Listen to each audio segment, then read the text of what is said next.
Alright, hopefully I have this thing figured out now. I shut down OBS and restarted it, did a few test recordings. Seems to have been working.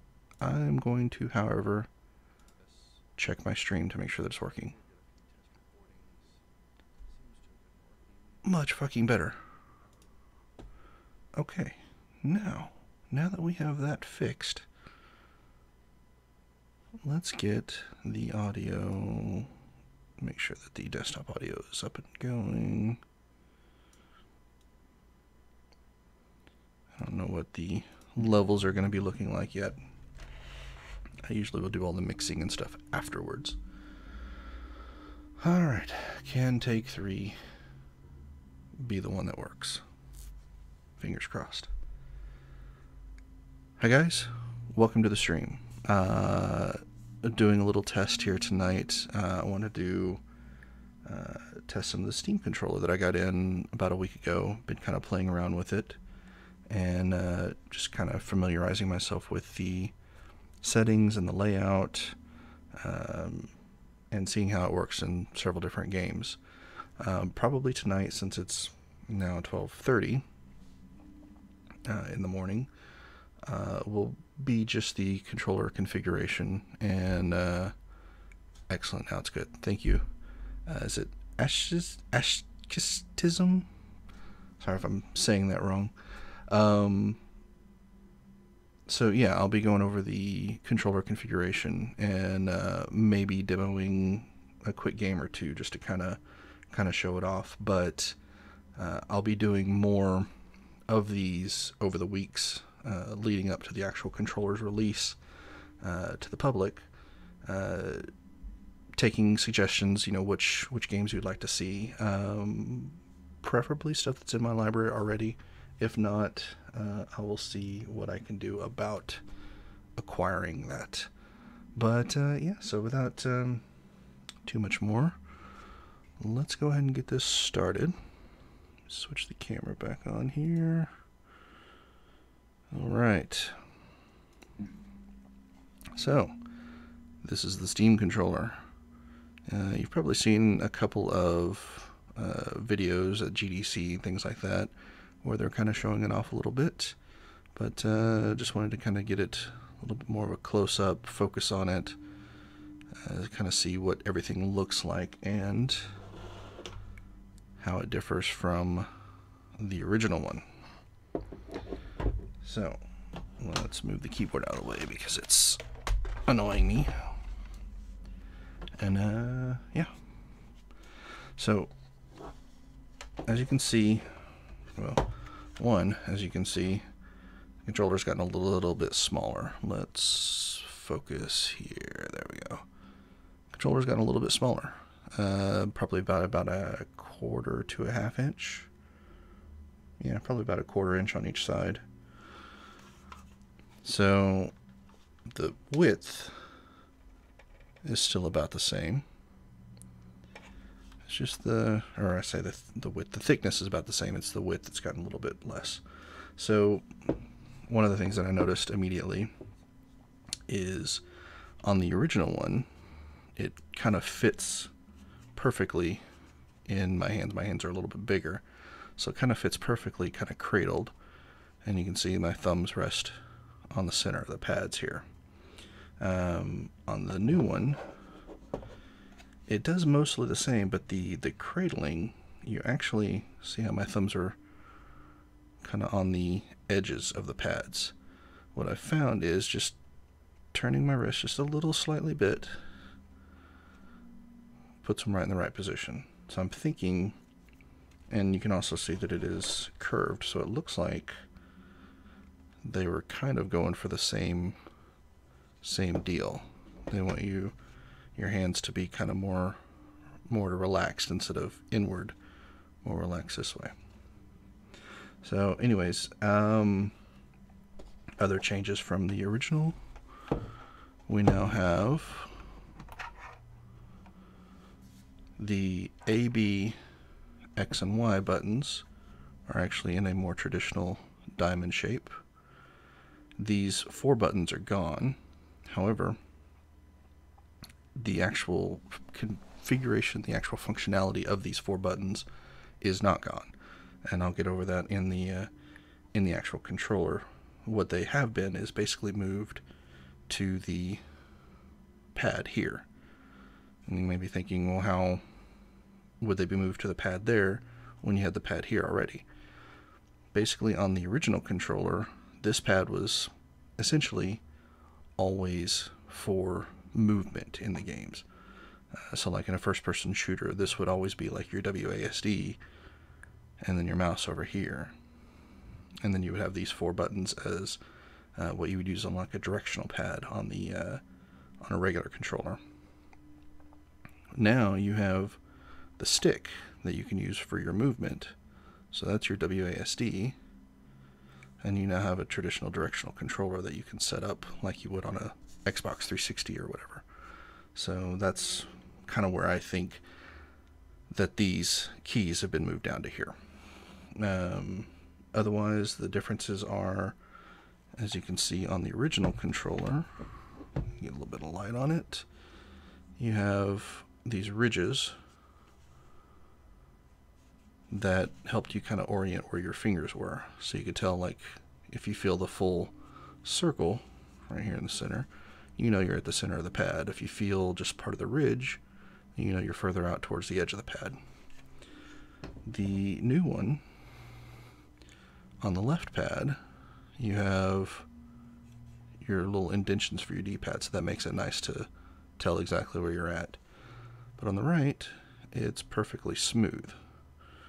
There are no ridges, no indentations, no anything to indicate where you are. So far this hasn't been a problem that I've noticed as far as in actual playing games. But I could see it possibly becoming a problem, especially when you set this as a right stick, to know that you're only a little bit out, you're farther out. We'll see how that goes in games. That's going to rely on the haptic feedback, which unfortunately, because this is the developer edition, they're still working on the API. So haptics are, in general, basic things. They do not have,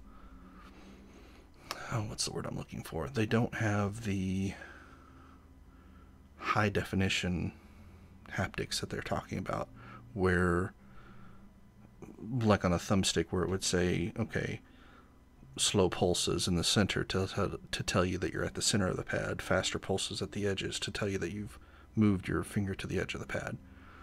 They don't have that yet. It's all linear. It doesn't have any kind of it has the same feedback that the original had, let's put it that way. So there's no variations on it. It's just you feel the clicks and stuff under your thumb, but you don't feel like it doesn't tell you where you are on the pad. Hopefully that's going to be something that's fixed before the early launch in October, and definitely hopefully before the official launch in November. But yeah, so let's go ahead and go in and let's look at some of the configuration options that we have. Oh, I gotta turn it on.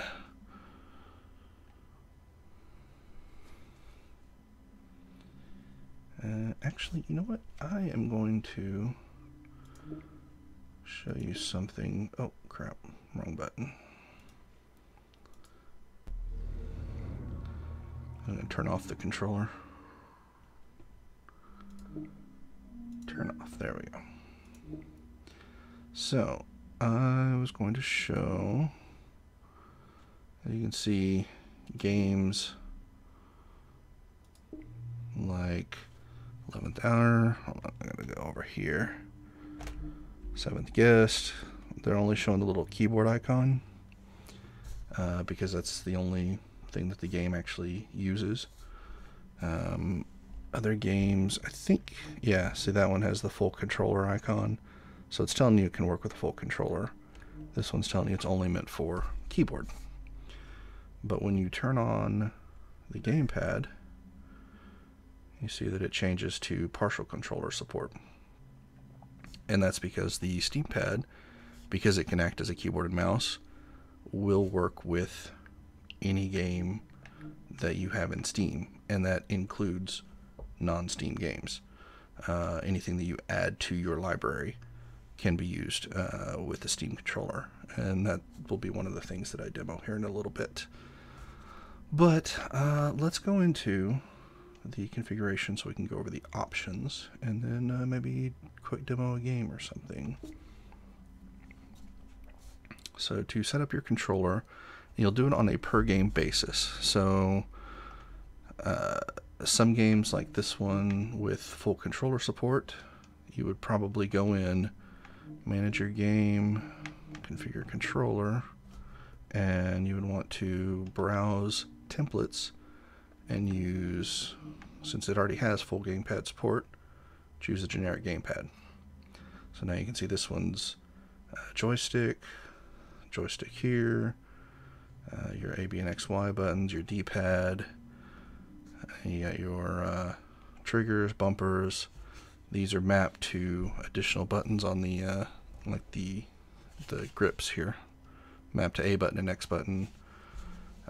You can unmap those if you want to, and of course select and start. And you can see the gyro here is currently unassigned. Again, everything is configurable. You can, if you want this to be something completely different, you can go in and change it to, say you want it to be the R button. It'll work. Or you can go over and change it to be the left stick if you want to be that. I don't know why you would want to do that, but the option is there to do. Alright. So the other templates that you have the WASD with mouse. This one is basically what you would use for any games that do not have controller support. This allows you to have WASD on the stick, and then you've got 1, 2, 3, 4 set here, so swapping through weapons, generic things like the flashlight or the F key, the E key, space to jump and reload. And you got tab, escape. This would also be reload, crouch, previous weapon, next weapon, right mouse button, left mouse button. And you can configure these per game to set them up how you would like them to be. This is just the generic layout. I think this is probably mapped for Half-Life 2 most likely, because it seems like, especially with flashlight, because that's not in every game, so I'm betting that's what that's mapped for, is Half-Life 2. Anyways, we'll go back to browse. Now, gamepad with mouse is essentially everything here, from here on back, is gamepad, except for this. This becomes your mouse. This works in any game that can work with both a traditional gamepad in addition to a keyboard and mouse. So essentially, as you can see, essentially what that will allow you to do is get mouse look and get the precision of a mouse in your aiming in a traditional controller supported game.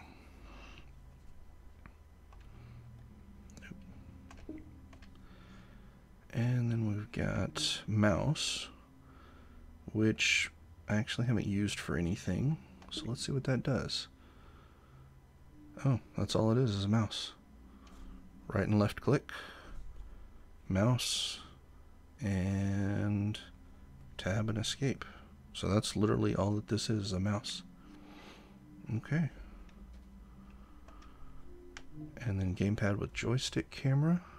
Template. Games with first or third person camera controls. Ah, okay. So this is the direct input, I believe, version. So instead of it being down here, the generic gamepad, no, it's still joystick move. Huh. Interesting. I'm not entirely sure what the difference between joystick camera and generic gamepad would be. Anyways, so you've got your right stick basically. You click it in for right stick click. Oh, okay. I got it. No, I don't got it. Never mind. Don't listen to me. I don't got it yet. It's early. So you got your joystick move, left stick click, D-pads, ABXY, so your standard controller. I'm not sure what the generic gamepad versus this one, why it would be different, but anyways. So those are the standard templates that come in.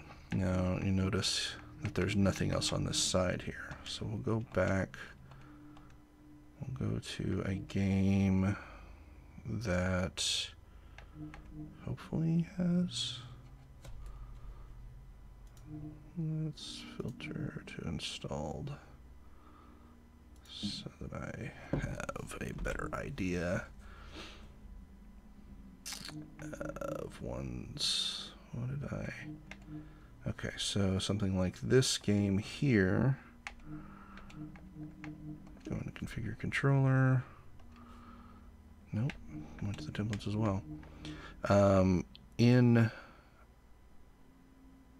games, like some of them will come up, you'll get templates, you'll get a community. So if there are community mappings already out there, they'll show up in another button here. So you'll see a list of the top rated community mappings.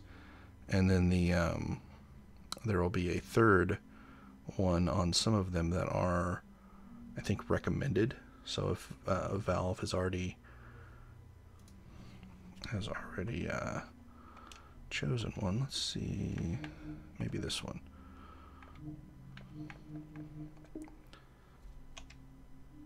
Okay, so we got community.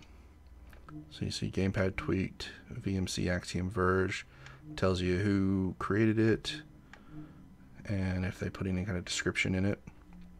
So you can actually select that layout if you would like to use it, or you can go to the regular templates and start your own. We'll do gamepad with joystick, and then say you want to change the buttons up, make that the X button. I don't know why you would do that. So we'll go back, and then you can save it, and you would save your own bindings, and that would be uploaded and saved into the community bindings. We're not going to do that, however. Let's reset that back to default.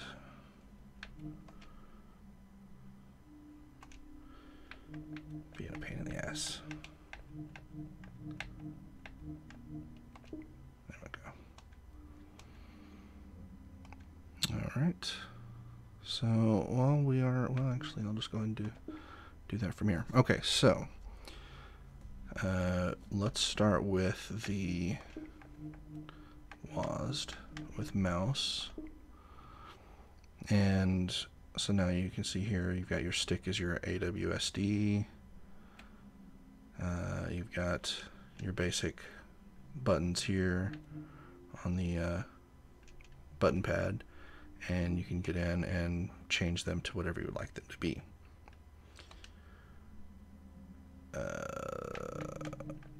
A couple of differences here on these bottom four, and I believe even on this one here, yes, there is a thing called mode shifting. Mode shifting is actually really pretty cool. So like the D-pad here right now is 1, 2, 3, 4. Okay, if you go into mode shifting, we can set that to whatever we want it to be. Let's say I want it to be a mouse when I go into mode shifting, and I want to use the right grip as the mode shift button. So while I'm playing, this can be 1, 2, 3, 4, and then I just click the right grip in, and while I've got the right grip held down, this now becomes the mouse. It's kind of a neat feature, and you can set the same mode shift button for any input that does mode shifting. So you can basically have your entire controller layout change on the fly while you're playing. It comes in handy in like a first-person shooter if there are more than 4 weapons to choose from. You could set it 1, 2, 3, 4, 5, 6, 7, 8 on the mode shift, and even have this change to another D-pad. So you'd have 9, 10, and then maybe a couple of other buttons. So you could have access to all 10 of your weapons really quickly without using like what you would normally do to scroll through them multiple times on the D-pad or whatever. Kind of a handy thing to have there. I'm going to go ahead and turn it off so I don't want to save the layout or anything. But yeah, the normal inputs of the thing without being mode shifted, again, same options: directional pad, button pad, joystick move or joystick camera. Difference is, of course, is one's the move, one's the changing your viewport camera.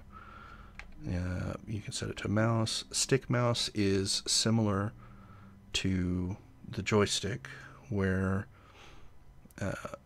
it's a constant velocity. So if you are moving around or whatever, and if it's a cursor on the screen, a mouse cursor on the screen, while you have it, while you have your hand or your finger, excuse me, I've got burps tonight. So if you move to the edge here, it'll keep going.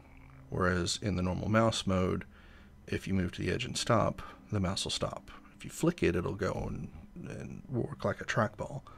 But if you just move and stop, the mouse will stop. With the stick mouse, you move and stop, and it'll keep going in whatever direction you're pointing in. So it's kind of like the little nubs on old laptops.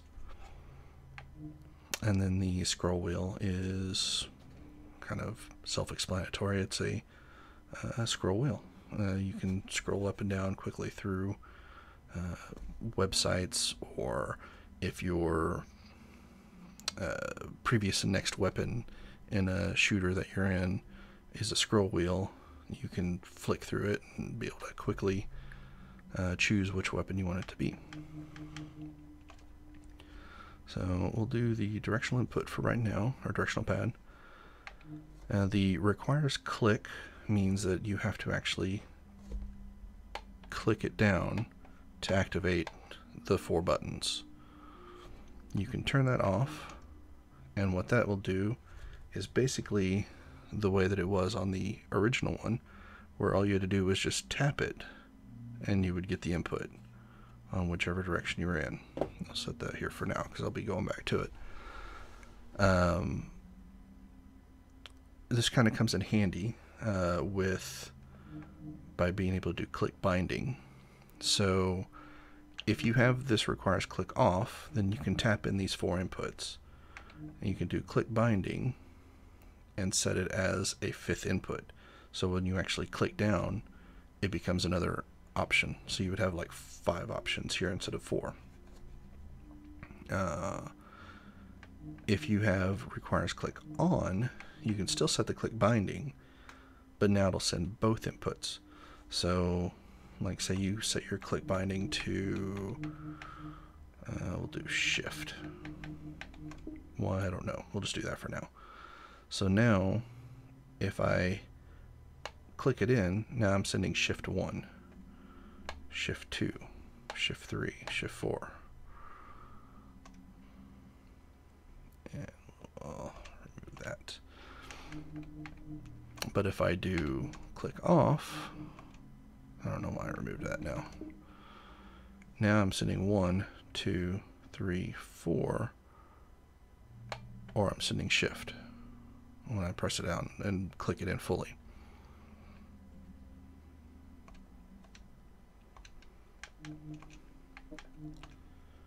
So 2 different ways that that you can do. I found with the original one that I liked it better without requiring click. Well, actually, you couldn't set the required click in the original one. According to user in GAF who has a controller, it was a mouse-style scroll wheel, but like a Atari rotary controller. Yeah, it. Okay, okay. So more maybe like, yeah, like the Apple wheel from the old iPods and the Atari rotary controller. Okay, yeah, to where you would go around edges. Okay, yeah, that makes some sense. I haven't actually used it as a scroll wheel yet, in any game that I've not found something that it works well as. So yeah, that would make some sense to go around the as a scroll wheel that way. Okay, I got it. Cool, good to know. Where was that?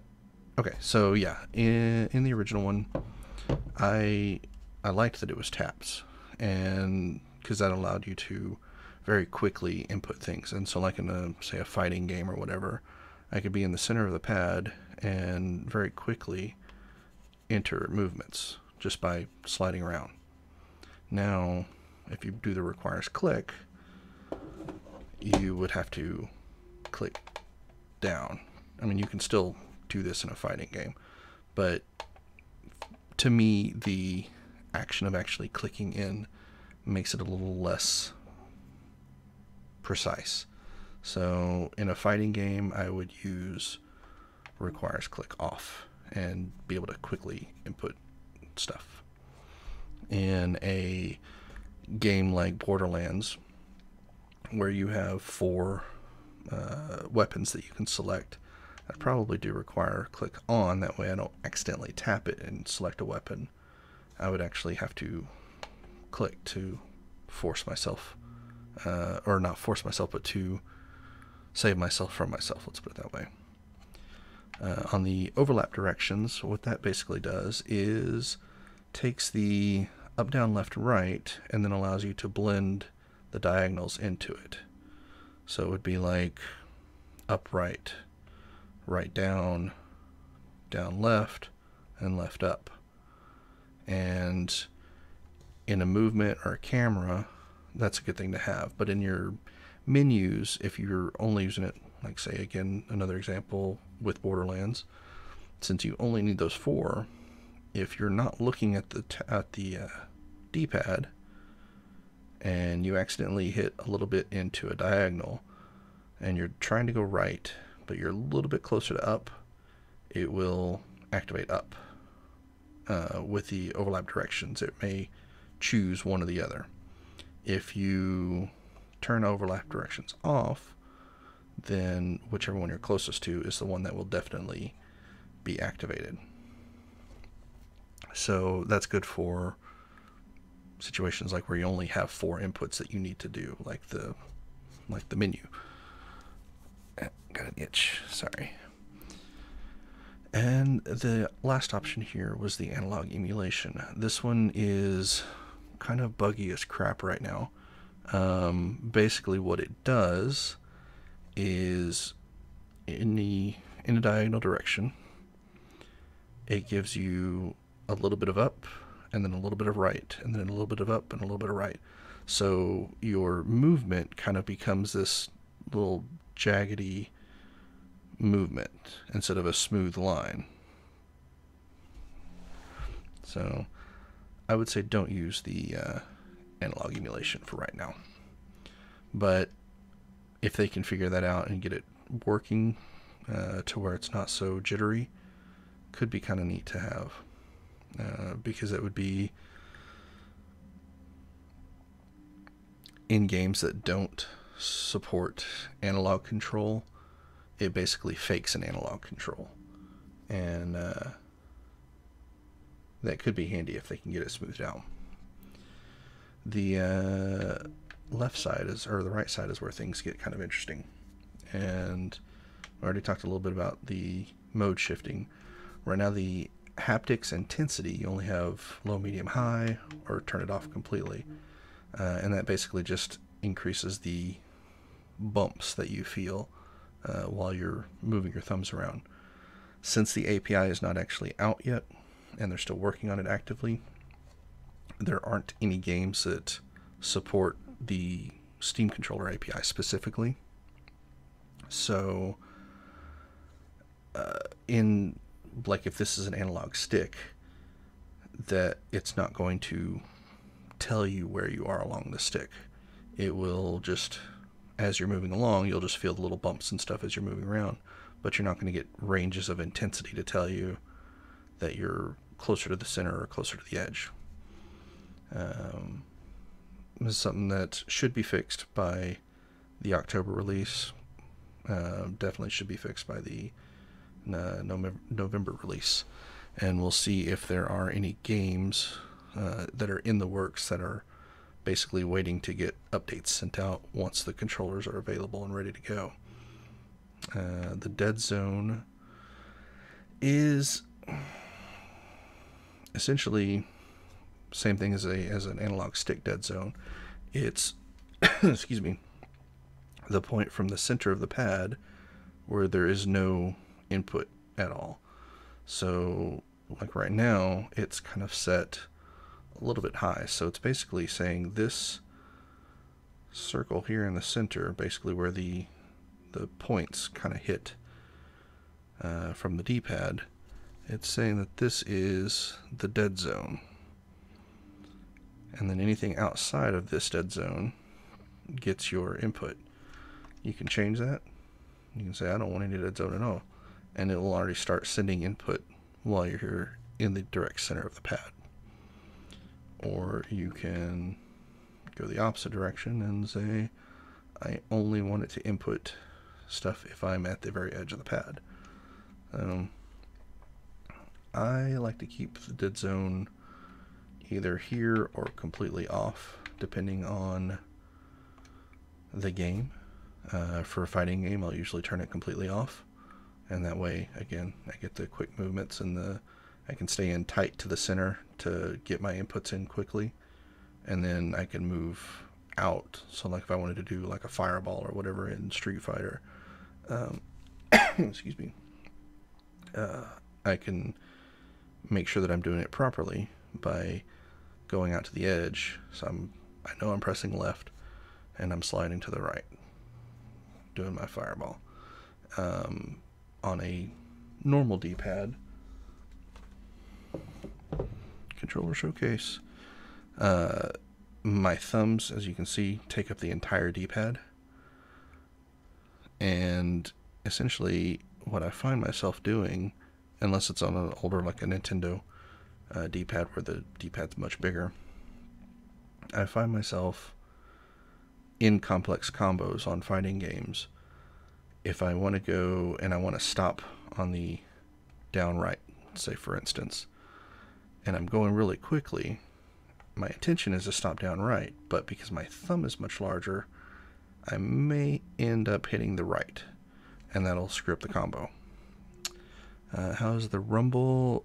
Rumble is, right now it's there, but it's not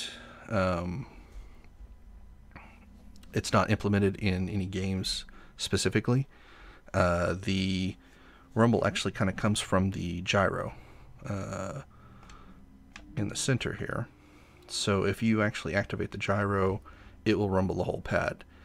Otherwise, the only things that you'll feel any rumble is on the pads, on the triggers. They'll kind of do like a little bit of a little jittery vibration. So if you want to feel the whole pad rumble, it would be with the gyro. And right now, like I said, since the API is being worked on, there are no games that actually do rumble, so to speak. So what you would end up doing basically is it would just buzz like almost all the time. So not useful right now, but it will be there eventually. Hopefully, again, by the launch in October or November. And let's go back into here. So I was on the dead zone.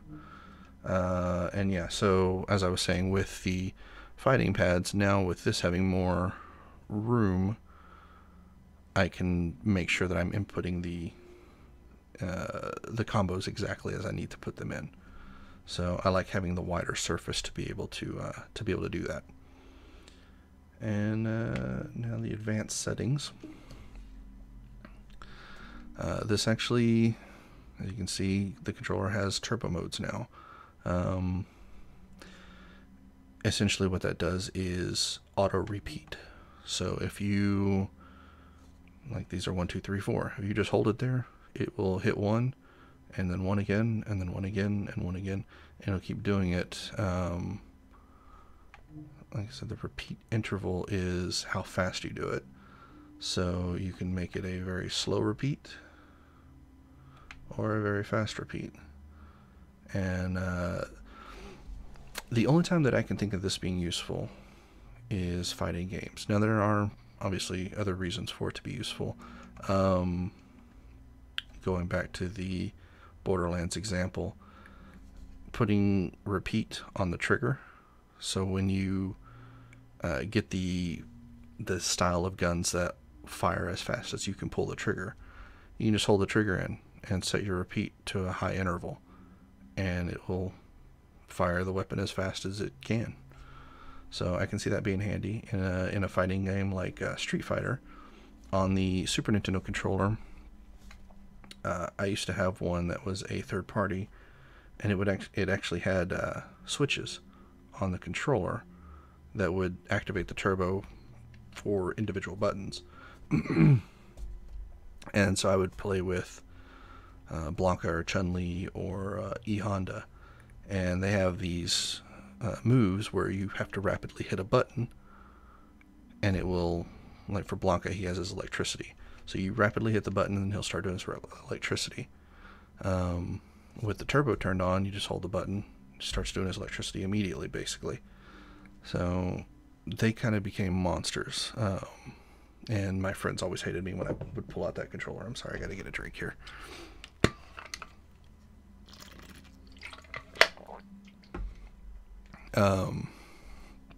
But yeah, they used to hate when I would play with that controller.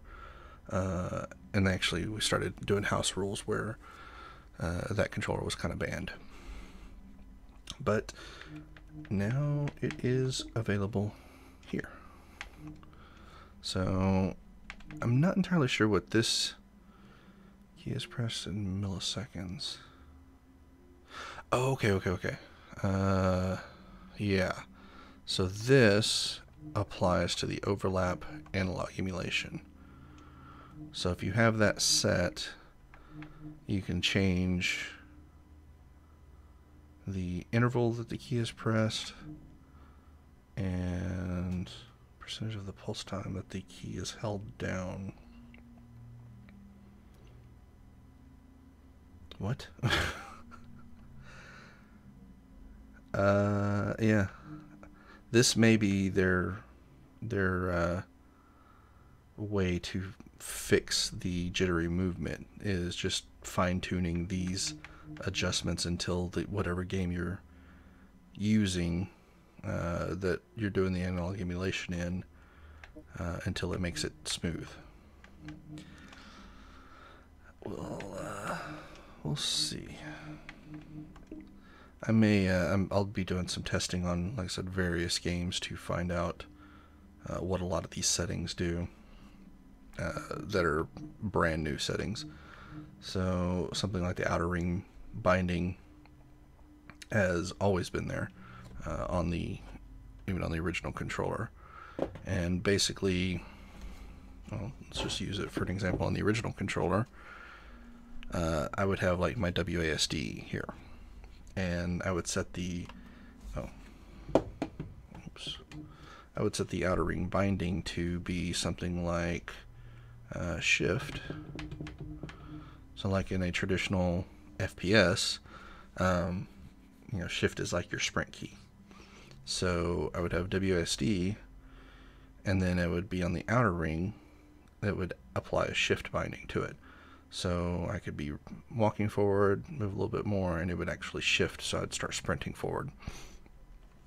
Kind of emulates the stick. So you can still do that in here as well. So going back to, you got your 4 buttons, you got a click binding, so it's another 5th binding. Your outer ring binding is a 6th binding that you can put to it, and it says the outer ring binding invert is a new option, but basically what it does is If you have this is based on the radius, so the outer ring is here, and if you have the invert on, anything inside the inner radius basically will provide the same output of the outer ring binding. Kind of weird way of doing it, but it's basically saying you can kind of think of it like WASD but emulating a analog stick. So you would have, if you only move it just a little bit, you may get your like your sneak to it, and if you move it all the way out, well, that's moving that anyway, but if you move it all the way out, then it will do the outer ring binding, except that it doesn't do that because it actually provides the outer ring binding when it's inside. Yeah, that's weird how that works. So you would have kind of your just a little bit of movement, you would have whatever outer ring binding is, and then when you're midway through the travel, you would get no outer ring binding, and then you go all the way out and you get your outer ring binding again. I'll have to play with that one. But yeah, so basically you get a lot of control over this thing, and a lot of it is almost too much. Well, I don't want to say almost too much. It's overwhelming when you're first jumping into it, especially if you have to set it up for every game that you play. Like this WASD with mouse, you pretty much would need to change it for every game that you play. So it can be a little bit overwhelming to go into all of the different options that you can do. What you would more likely be doing is look up what your game's key bindings are, and then just put those inputs in on the controller.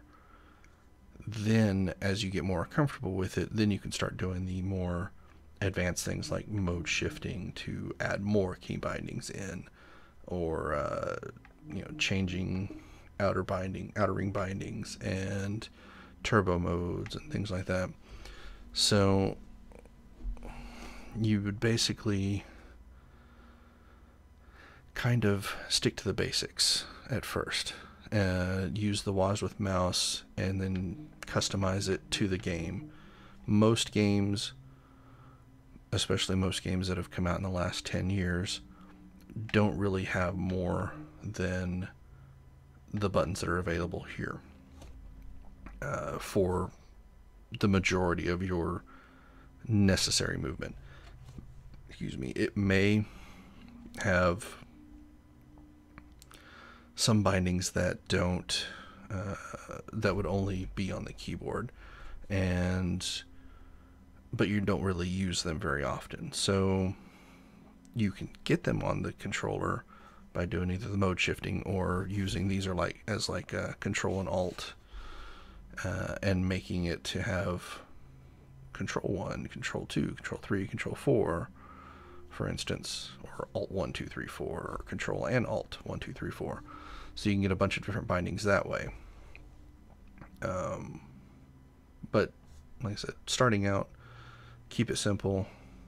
Don't let it get too overwhelming, because you're going to be doing this a lot, especially when the controller first comes out, because there's not going to be a whole lot of community bindings out there. What else was I going to go over? Mode shifting. What I was talking about before with my mic was all screwing up. So these four along the bottom, plus the gyro here, all have the ability to mode shift. These 8 do not. These are straight bindings to whatever they're going to be. Like this goes straight into the keyboard bindings. these go into what they could be. So you could make it a keyboard.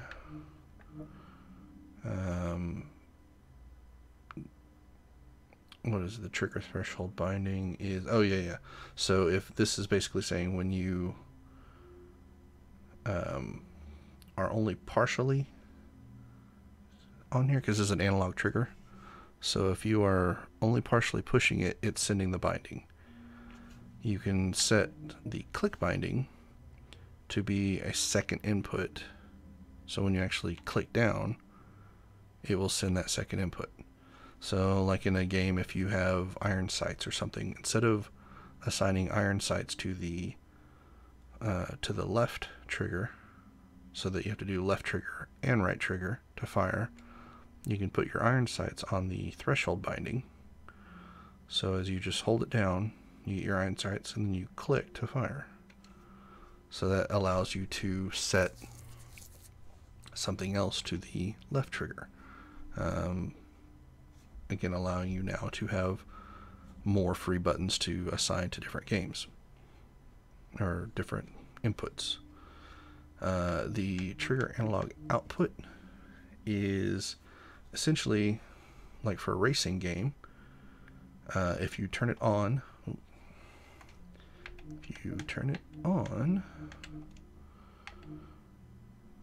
wait, analog values will be sent to the game as a left trigger. Oh, okay, yeah, the X input thing. Okay, so we'll do that's the right mouse. So yeah, left trigger. So basically, what that's telling the game is to use actual analog input. So like in a racing game, for instance, you've got your gas and your brake. And so if you only want to give it a little bit of gas, you only push it down a little bit. If you want to give it a lot of gas, you push it all the way in. So that's basically what that is. And you would set that to left trigger, right trigger. And the game would, that may be the problem that I had with Beat Hazard. I ran into a game that it did not recognize the triggers at all. Every other game worked fine, and in this one game, every other button worked fine. It was just not recognizing the triggers. And I'm wondering if I need to turn on the analog output, that may be what the problem was. Okay, but yeah. So anyways, you get your turbo mode, the speed at which it repeats. The response curve is essentially, as you can see, a linear curve, aggressive curve, which puts it to 100% a lot faster, a relaxed curve, which puts it to 100% basically only when you're at the edge, a wide curve gets to 100% much slower, and then an extra wide, basically only reaching 100% of the edge. So what's the relaxed curve? Oh, okay. So linear curve is saying 0 to 100. It's going to be no input to 100% input. Aggressive would be like 0 to 100, and then everything past this would be 100%. Relaxed is like 0 to 100, and then every past it. What would that be? Okay, so relaxed would be like 0 to let's say 50% out here, and then it would get to 100. And then this would be like 0 to 50% even closer, and then basically this is only 100% of the edge. So that's going to be stuff that you'll have to really experiment with in games. The user said if squeeze the trigger fast enough, you can bypass the analog pull. Yes. So if you have your analog output and you've got the trigger threshold and the click binding, if you just rapidly press the button, it will only do the click binding. It won't worry about anything that's the threshold.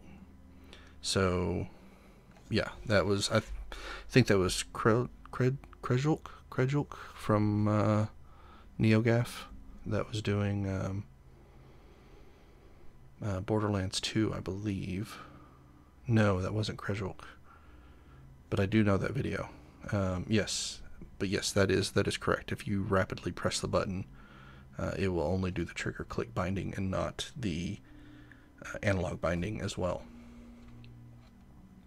And the trigger style is different ones here. So you've got simple threshold is a fixed throw specified by selected value. Once the specified threshold has been bypassed, letting off the trigger will not release the button until the trigger has been released to the point of the specified threshold. But what is undesirable? This may be with a preferred setting. Okay. So essentially what that's saying is if you have the controller or the thing held in a little bit, then it won't actually activate the threshold binding. Okay, yeah. And if you do the Woodsy made that video. That's right. And he also did Project Cars and did a little Project Cars with the gyro as well. That's right. Hair trigger essentially, I would believe, bypasses the threshold so that it's automatically starting to send input as soon as you start pulling the trigger. Hip fire aggressive.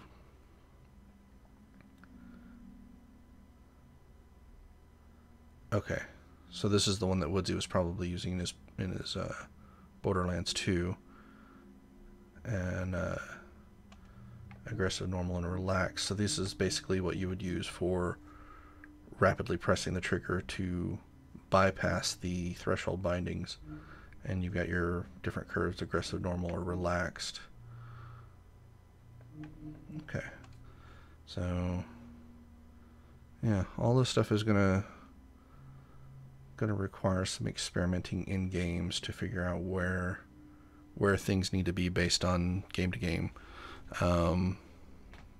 Borderlands, being one of the more popular games, already has probably Woodsy and I would guess Krejulk probably have their community bindings already up there, so that you can just select their community binding and you don't have to go through all of this stuff here to get your controller set up and working. But for the less popular games, again, this will be essentially what you'll be doing. I like it because I'm weird like that. I like to go in and tweak and do all the different settings, but I do know that this may be something that somebody getting into PC gaming for the first time, coming from a console or whatever, this may be a little off-putting for them to have to manually configure the controller for a lot of the different games that they want to play. So hopefully there'll be a lot of these community bindings coming up relatively quickly once the controller gets released for a wide variety of games. Okay, so let's back out of here and I'll just look at Borderlands 2. So we'll go configure controller, and now here we go. So these are the 3 buttons that come up, and it looks like there may be a 4th at some point, but I've never seen it. So this is what Valve recommends for this game, is to use this gamepad with mouse. If you don't want to use that, you can look at the community ones, and you can pick from those. Those are the only 2 that are up right now, but as more people do them, this list will be populated, and the more popular ones will be at the top of the list. And then of course the templates. and it'll even tell you here, this is the recommended template, but if you want to use something else, you're welcome to use a different one. So we'll go gamepad with mouse. This one gets a little weird because the triggers are triggers. They're gamepad triggers. And you got bumpers that are gamepad bumpers, and gamepad buttons, gamepad D-pads, joysticks, buttons, and then you got your mouse. And in some games like Borderlands 2, for example, it has a launcher that comes up. And when you get that launcher, you've got your mouse, so you've got your mouse and movement, but everything else is a gamepad. So you can't left and right click. It gets a little weird, so you'd still have to use your mouse to actually click start for the game. The alternative could be, but since you can't mode shift these, your alternative would be to mode shift something else here to add left and right click. What you would normally do here for left and right click, but make it, I don't know, maybe mode shift this to be left click, right click. Yeah, or left click, right click, however you want to do it. So that's one thing that you could set up, or just go into using WASD with mouse, and then you've got your left and right click already. And but then you again have to configure the controller. So it's a trade-off, one way or the other. You're either going to use a mouse or to get past those loading screens or the launchers, or use the Steam controller as a keyboard and mouse. But yeah, that's kind of the basic overview of all of the options here. I had gone over, yeah, you can make that be a keyboard or a gamepad, button pad, joysticks, movement, joystick camera, mouse movement, stick mouse, scroll wheel. I want to try this scroll wheel out on something, and I bet, if I'm remembering correctly, the Valve demo video they were doing in City Skylines had the pad as a scroll wheel, and it would allow you to rotate the movement. That could be cool. I will see how that goes, but I kind of wanted to go over. Well, screw it. Let's go in. Where are we at? There we go. Lost my thing here. Let's do gamepad with mouse. And we'll just see how it does. Agree.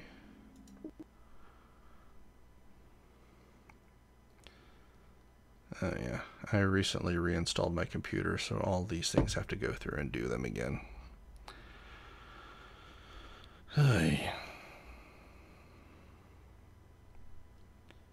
I'll be a little bit more prepared for the next stream, and actually have all this stuff done prior to actually starting the stream.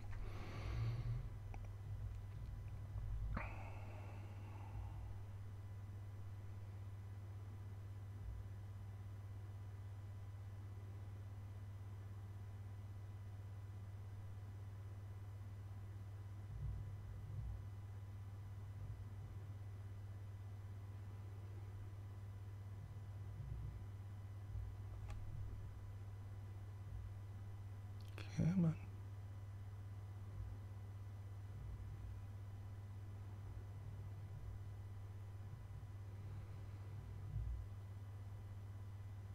Oh, Jesus Christ, game, come on.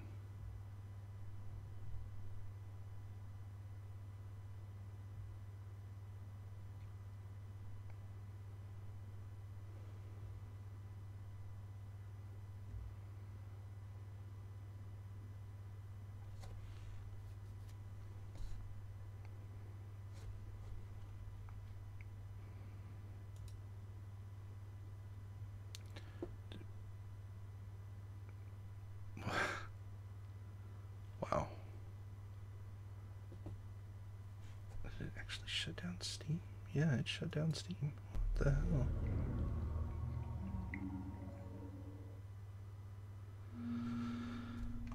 Alright. Well, that's good to see. No, let's do that one. Let's try this again. Make sure that it's on the controller with mouse. Yes. And play.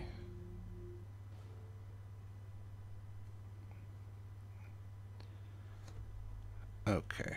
So now I've got the thing. We'll go ahead and play that for now.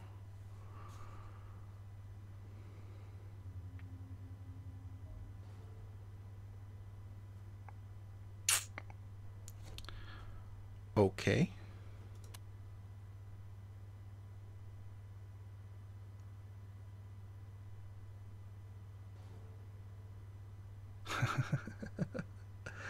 Nothing is going to work tonight. Alright. Borderlands keeps crashing. I probably, since I just reinstalled, probably need to go through and verify all these game caches. Alright, then I will just do a game that I was playing earlier that I know was working. And I was going to check. This one, for whatever reason, was not recognizing the triggers at all.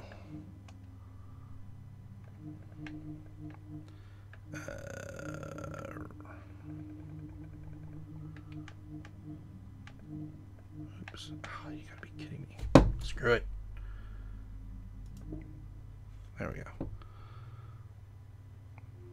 And yeah, we'll go simple threshold, back, left trigger, change that one, simple threshold, back, and that was right trigger, yes, good, okay. Done.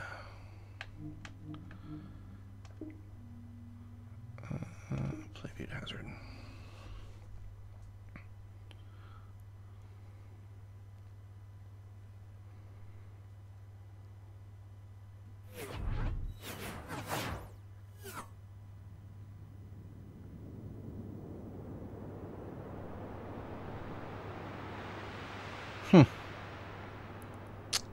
So now the game capture has decided not to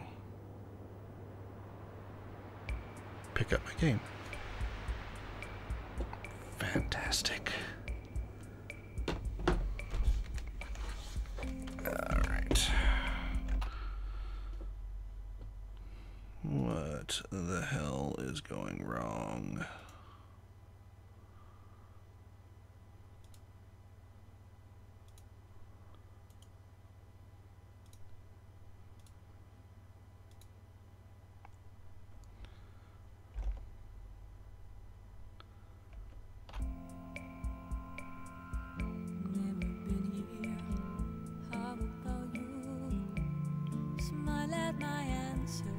Okay.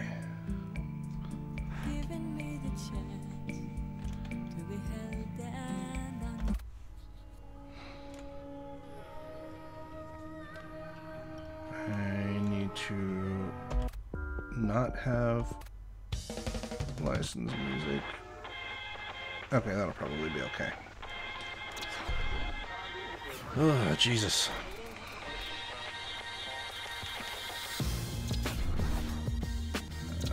Standard mode. And we'll do one of the beat hazard ones.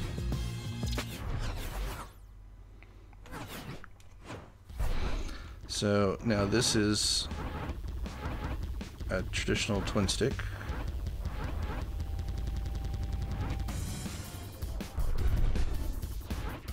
So basically wherever you are moving, because this is the right stick basically.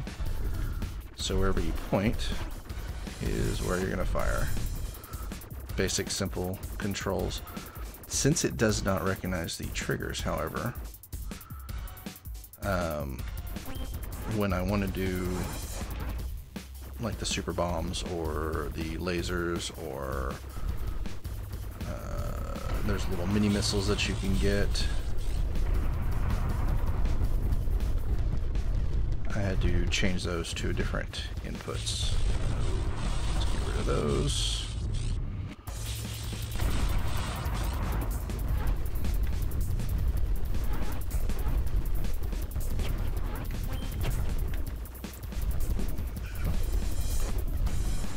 So I got some mini missiles. There you go.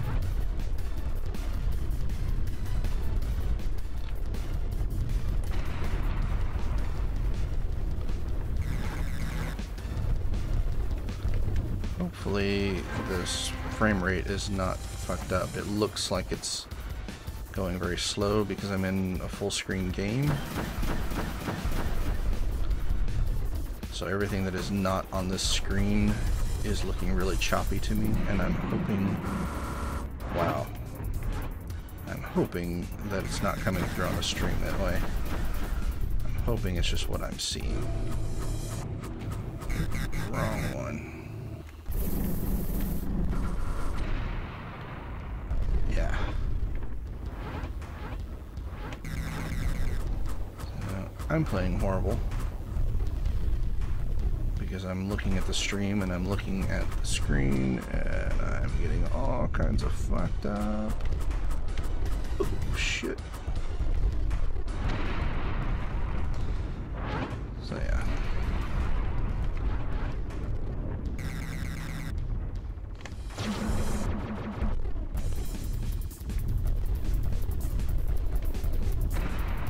There we go.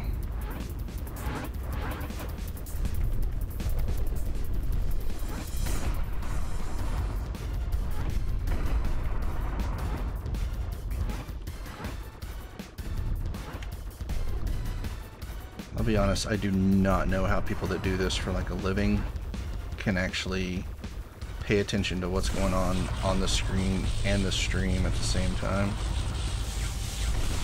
That's like magic powers here. Okay.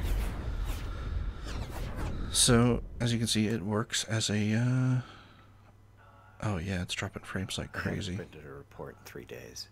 I need to figure out what's going on with that. I assumed there would be repercussions, but 3 days, nothing.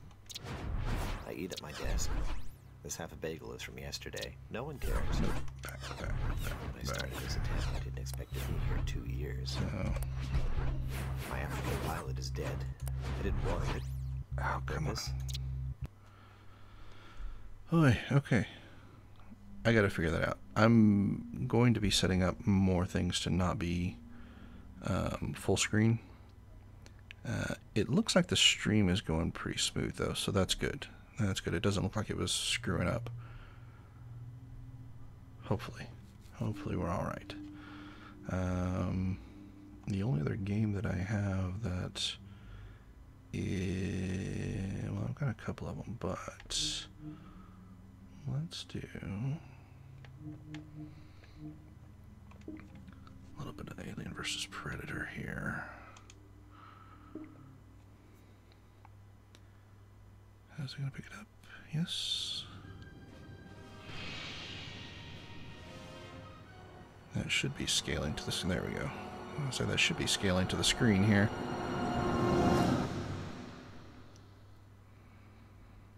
Now, if anybody has played Alien vs. Predator, the original, is a very fast-paced game. It is a very twitch-heavy game, and this is one of the things that people are thinking that is not going to be possible to do with the Steam controller. And I'm going to say that it is. The only thing is you do need a keyboard, because I didn't bind anything to enter on here. I probably could. I could probably do like mode shifting or something. But I figured since I'm going to be playing this at my screen anyways. Man, that's loud. Turn that down here. That's probably too loud on the stream as well, so let's do, turn that down some. There we are. Okay, so what was I saying? Oh yeah, so it's very Twitch heavy, and a lot of people were saying that it's not going to be good for Twitchy games, and I am going to have to disagree with that. Of course, this is a 15, well actually technically a 17-year-old game, so my reactions are not nearly what they used to be. But I'll do...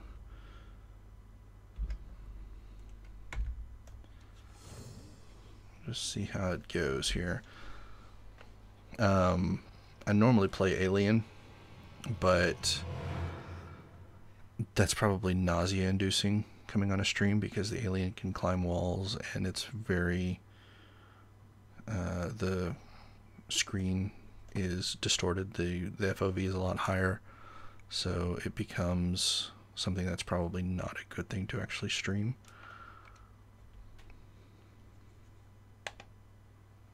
Really?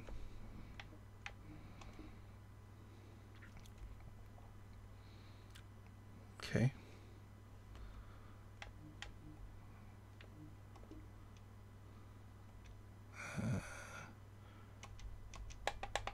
Really?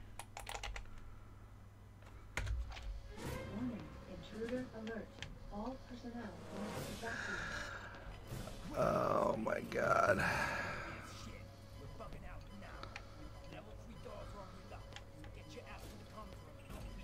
Nothing is working tonight. I swear to God, nothing is working.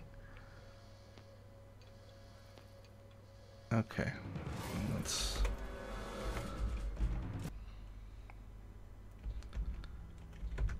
let's try seeing if it's because I exited out of full screen.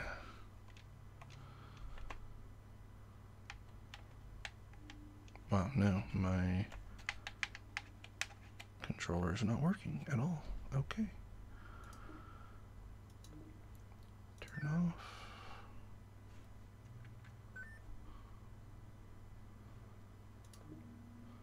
Bugs to continue working on.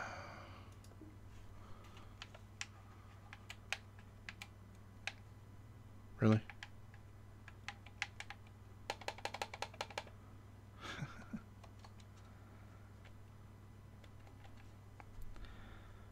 Okay. Why is this not working?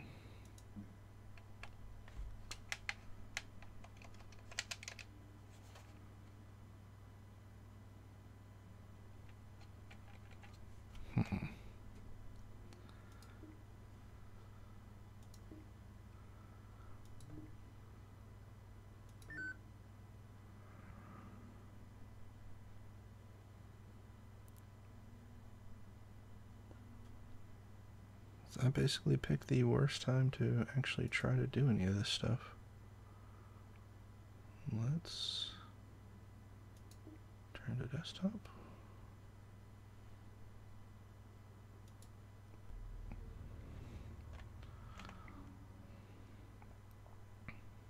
Actually, you know what? No, let's see.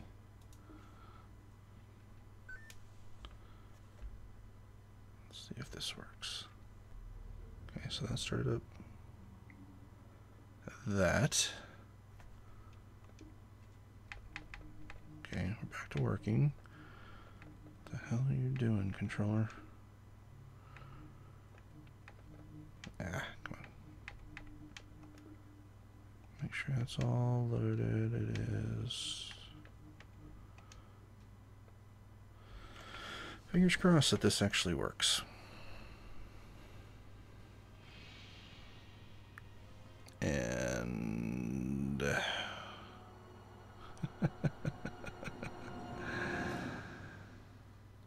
It's back to the game capture not working on OBS. Fantastic.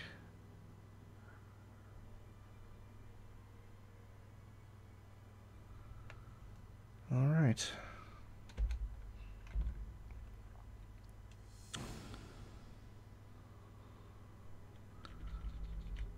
Can I do...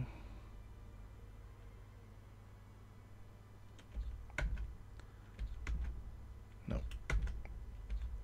Has no option for borderless window. Awesome. All right, well, screw it. Why is game capture not working?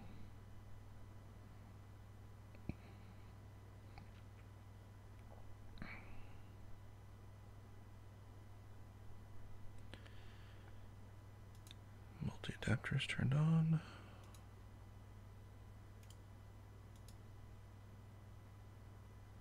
I mean, is it because I'm not on the screen that I'm on? Let's try that.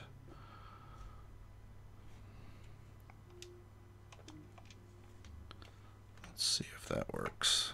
Of course, I'm not going to be able to tell until I actually see it on the stream.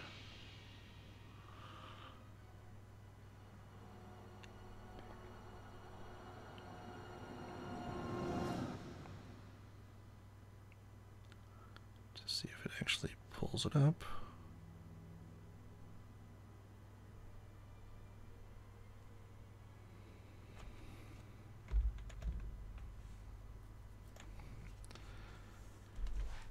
And of course that's like 30 seconds or whatever the delay is. Okay, I see that. Good. And now I launch the game. There we go.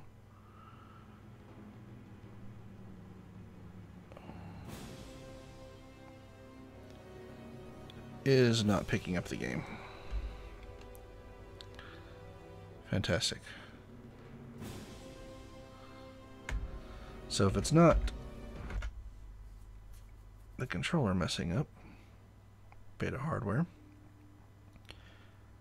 it's OBS messing up. Because why, I don't know. So let's launch this. And what I'm going to do is go game capture.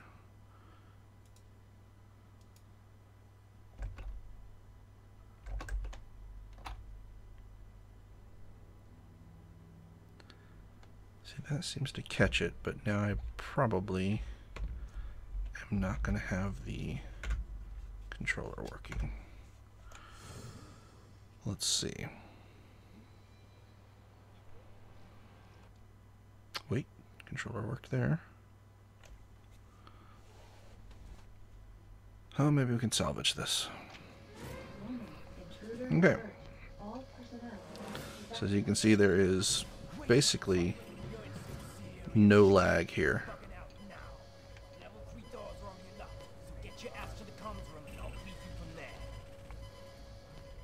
Okay. So yeah, it's basically as soon as I move left, it goes left. As soon as I move right, it goes right. You can do kind of real fine movements on it. And you can do a swipe and do a 360s. So it's pretty good. Yeah, everybody had to do a mirror at one point back in the 90s because that was the new thing. Alright, so I have my keys bound where this is like the visions, and it works the same with all of them. On the Marine, I believe this was the flare button, and on the Predator, it's the hook, like the grappling hook. And on the Alien, it doesn't do anything. The vision cycles go through on this one What did I have it set up as? Ah, yeah, there we go. Flashback weapon, I'm not entirely sure. I think that's the, if you did like 1 through 10, and whatever you had bound before, and you moved to another one real quickly, you could flash back to what you had before.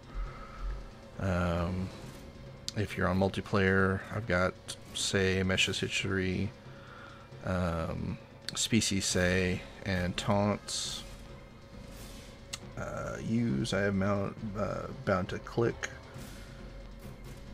pause, show scores, crouch, and jump, previous and next weapons, and then right and left mouse. So, and again, I mostly play Alien, so I'm not familiar at all with the Predator or with the Marine. So let's see what we have here.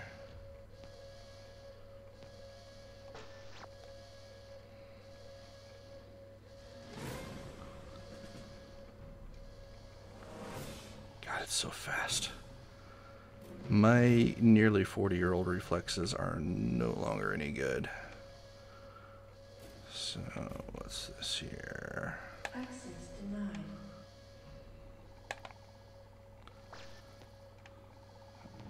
Not letting me in there. I failed to listen to what the guy actually said to do.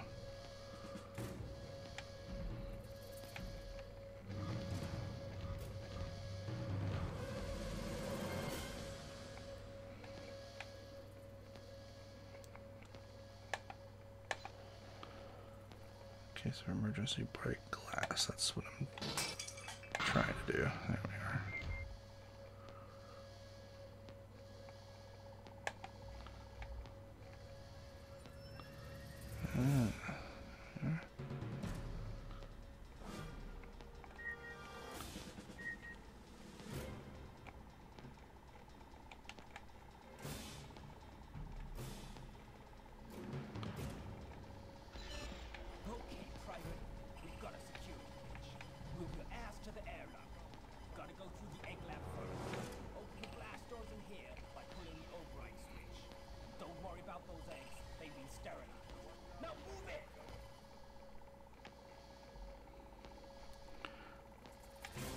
So I gotta find the override switch is where...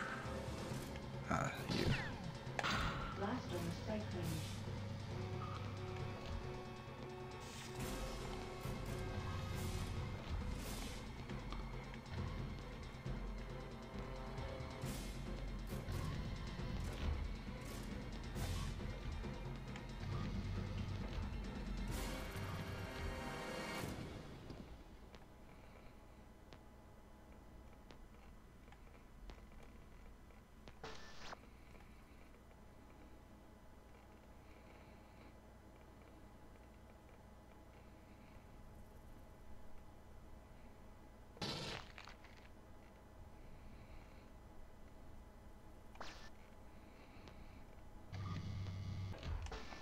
This is where I just came from, isn't it?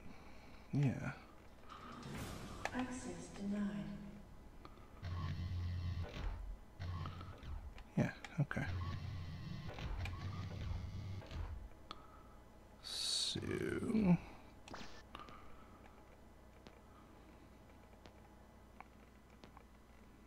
Warning, airlock activated.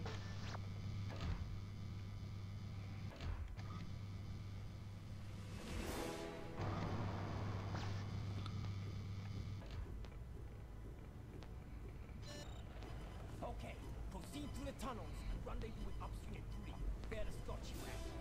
Had some light failures. using the trackball for the mouse. Yes, it is in the trackball mode. So it will have some spin to it just by doing a quick flick. It will keep spinning in just a little bit.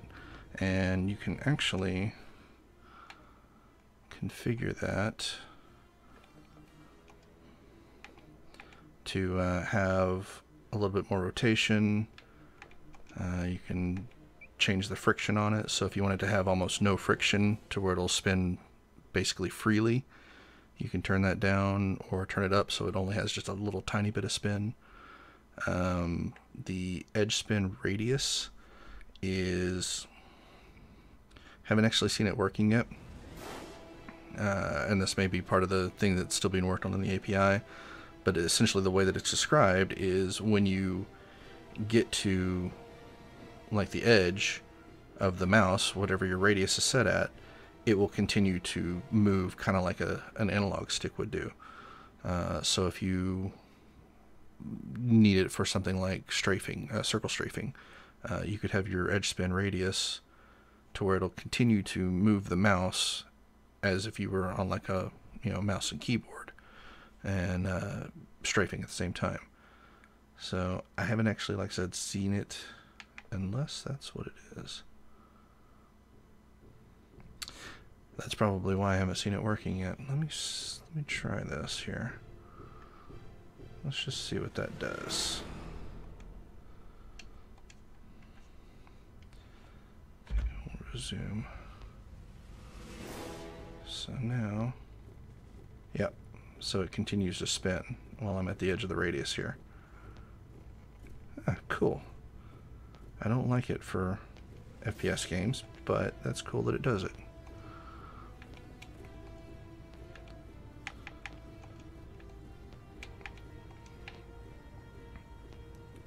So that could be, like I said, handy for circle strafing. I'm not entirely sure what else you would use it for in a mouse situation, but I guess you could come up with some things to do for it. But you got acceleration, you can turn on and off. You can double tap to put inputs in. You turn on or off a beep if you want to. And what's this? Invert vertical axis. Ah, that's like the invert Y. Okay. So some games have an invert Y setting that would basically be what this is. So if you want your up movement to be more like a joystick going forward, then you could set that so it would be basically down on the viewport. Okay.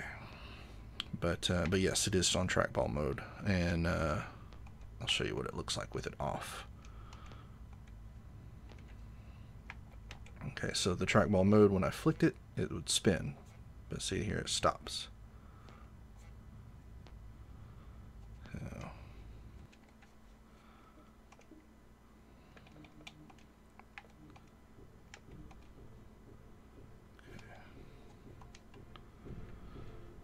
okay.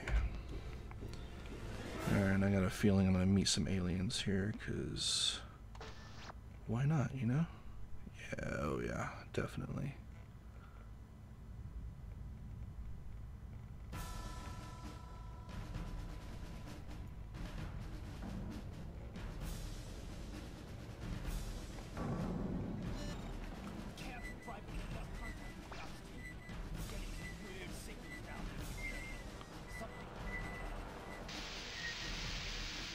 Oh yeah, I see you down there.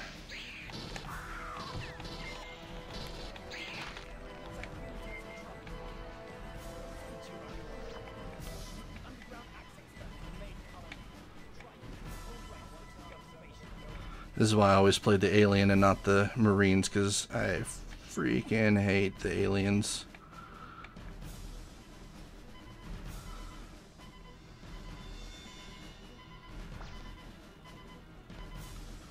Okay. So, what am I doing here now?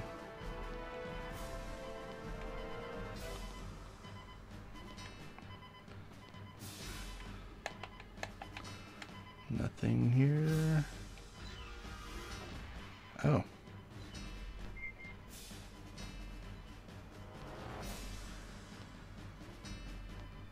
I heard you beep.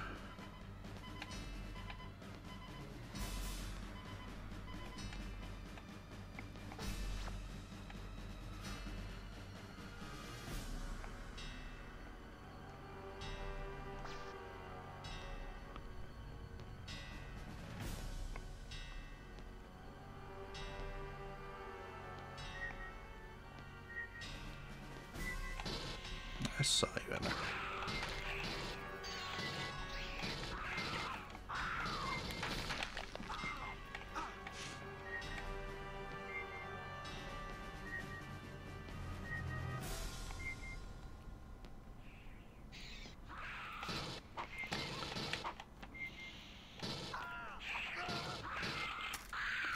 Oh shit.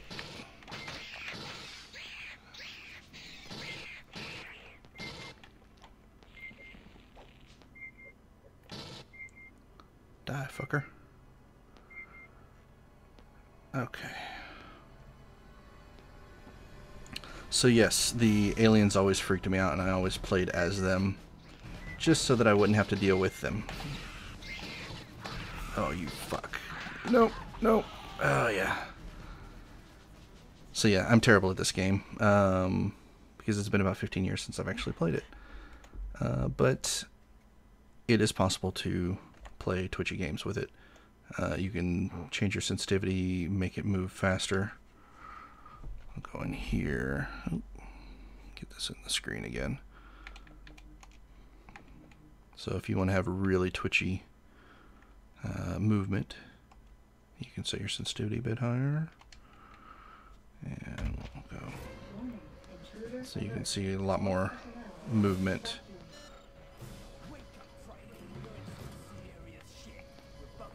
Personally, I get kind of seasick by doing that. So I like to keep the sensitivity a little bit lower.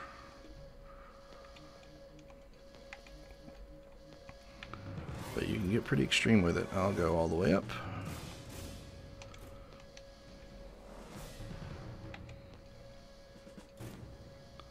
Let's see, that is just barely moving my thumb at all. So you can customize it however much you want it to be. Go back to here.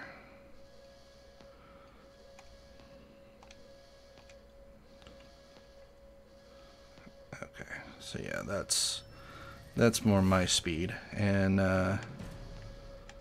I would probably, did we already?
Where the hell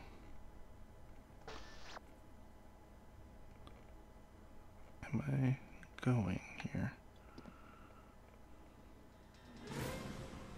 Warning, airlock activated.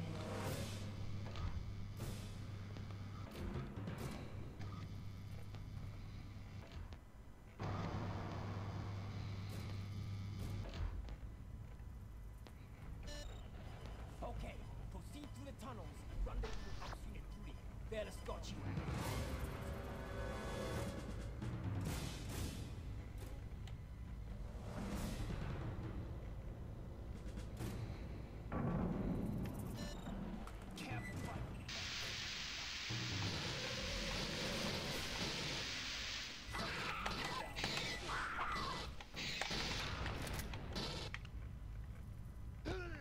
Ow.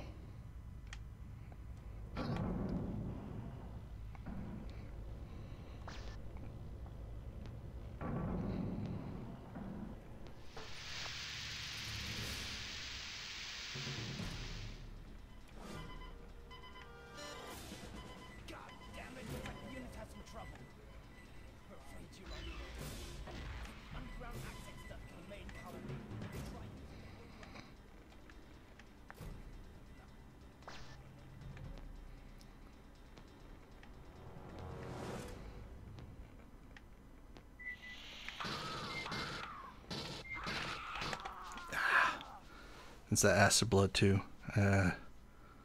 No good, no good. Alright. So you know what? I'll go back and do the alien. Although I apologize now because it'll probably be very bad for the stream. We don't need to see all that.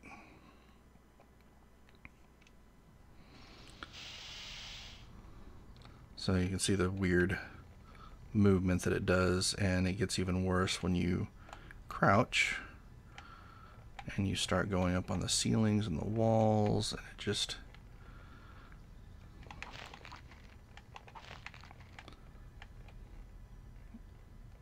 gets pretty nausea inducing. And you know, 15 years ago or whatever, when I played this, it was this was my, like I said, my go-to was doing the alien. And now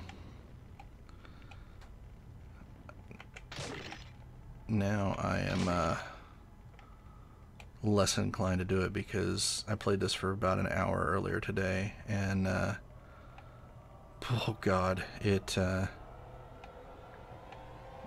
good way to get sick.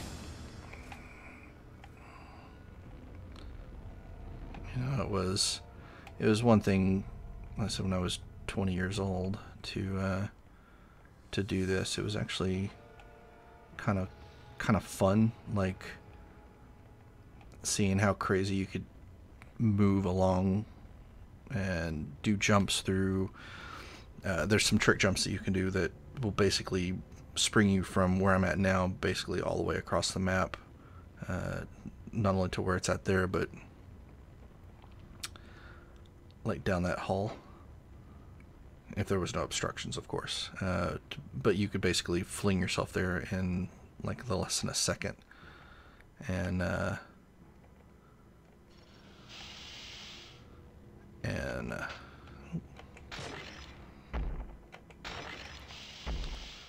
And yeah, basically it is now doing it 15 years later. I have to sit here and stop after a while because the distortion in the screen, the rapid movement, all of it kind of combined, it gets me a little on the queasy side sometimes. And I think am I on the ceiling? I think I'm on the ceiling. Yes, I'm on the ceiling. And I've still just got crouch held down here. Well, you can't really see it. There. So I've just got it held down there to stay on the ceiling. If I let it go, I fall off the ceiling. And I got my jump.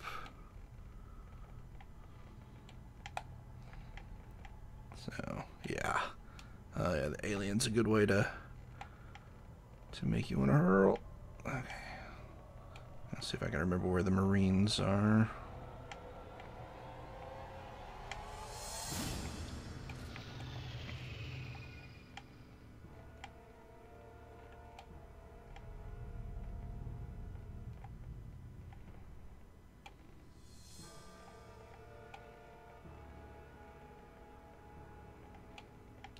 And it's these sides here.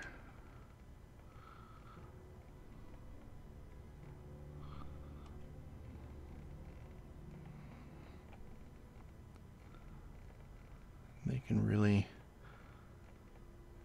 get you screwed up. Okay. Oh, right. I remember what I was supposed to do.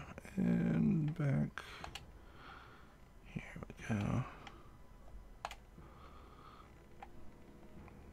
This. Yep. Oh, come on. Oh my god.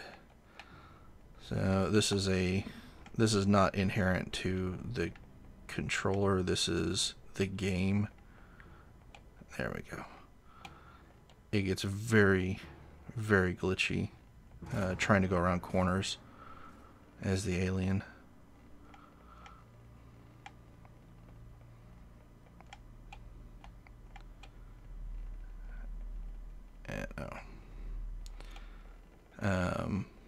And I think it's because you're attached basically to the wall, and when it gets to like you're going over the edge, it's like you're still attached here, but you're trying to grip over here to go over the edge, and it just kind of glitches out and does this weird thing. Like I said, that's in even with the mouse and keyboard, it would do that too.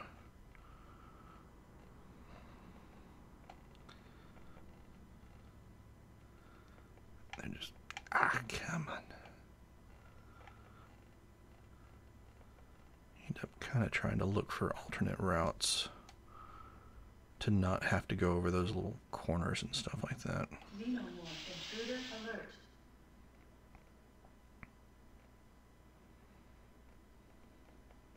I think there's a guy. Nope.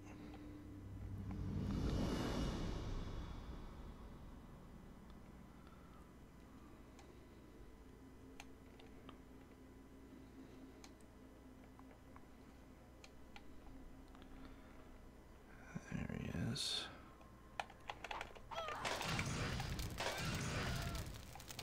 Okay, let's get off of there. The labs are locked. Protect the security system.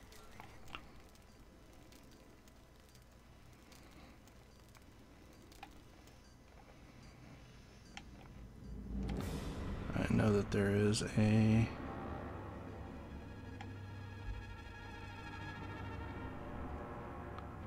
I know there's one more guy. There he is.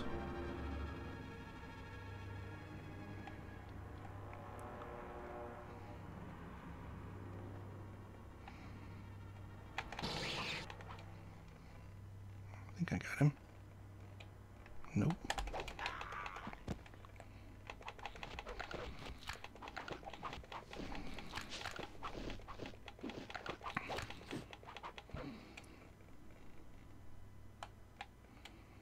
Ugh. Okay. But yeah, so that is... I'll go ahead and get myself killed by one of these sentry... Oh, hello.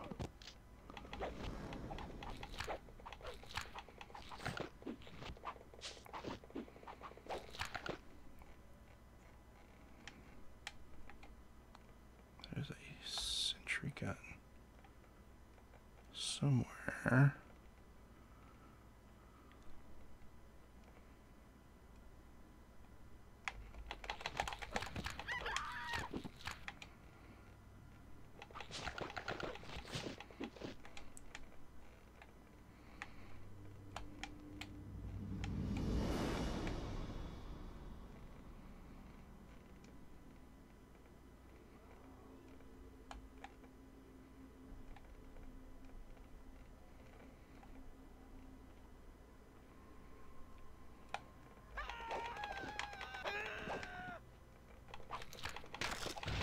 Oh! Fuck that one up. Oh well.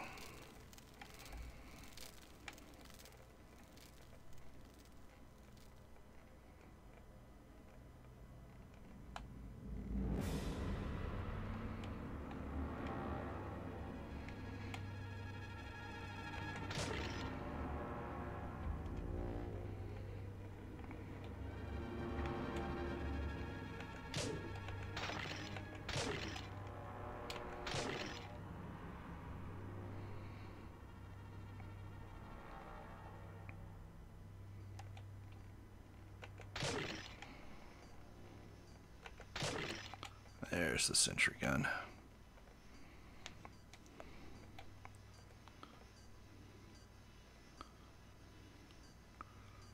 Oh, nice. Right above them.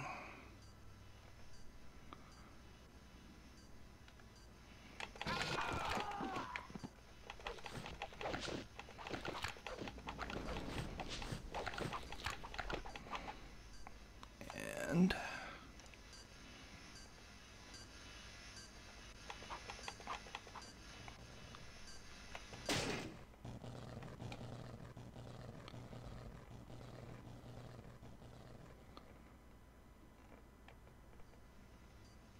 I hear you. I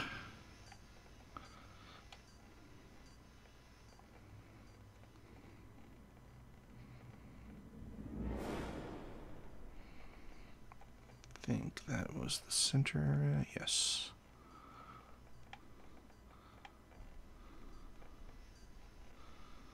It's amazing how I know you're over there. It will fuck. Oh, yeah, it will fuck me up quick. Just like that. I gotta figure out how to get around it, though. My memory of this game is failing me at the moment.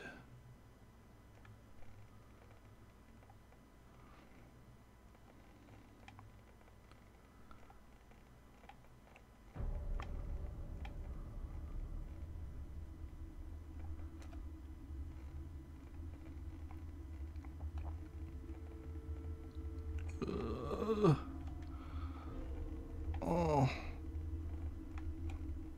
Over with the nausea. Okay. There we go.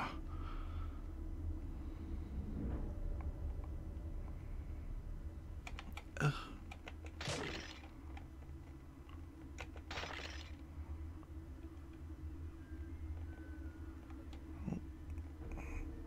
No sentry gun there. Come on. Where are we at? There we are. Shit, that was the way I just came in it. Yes.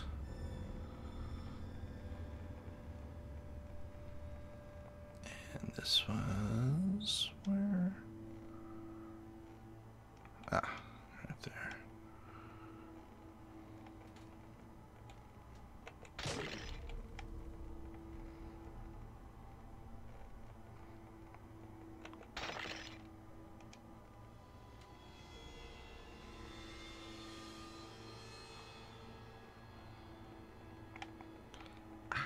God, get off of there. There we go. No.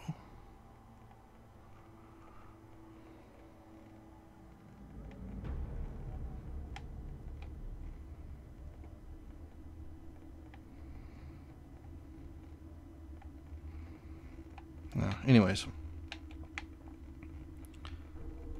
I don't want to just keep running around doing fuck all. And there is a thing up there. Come on.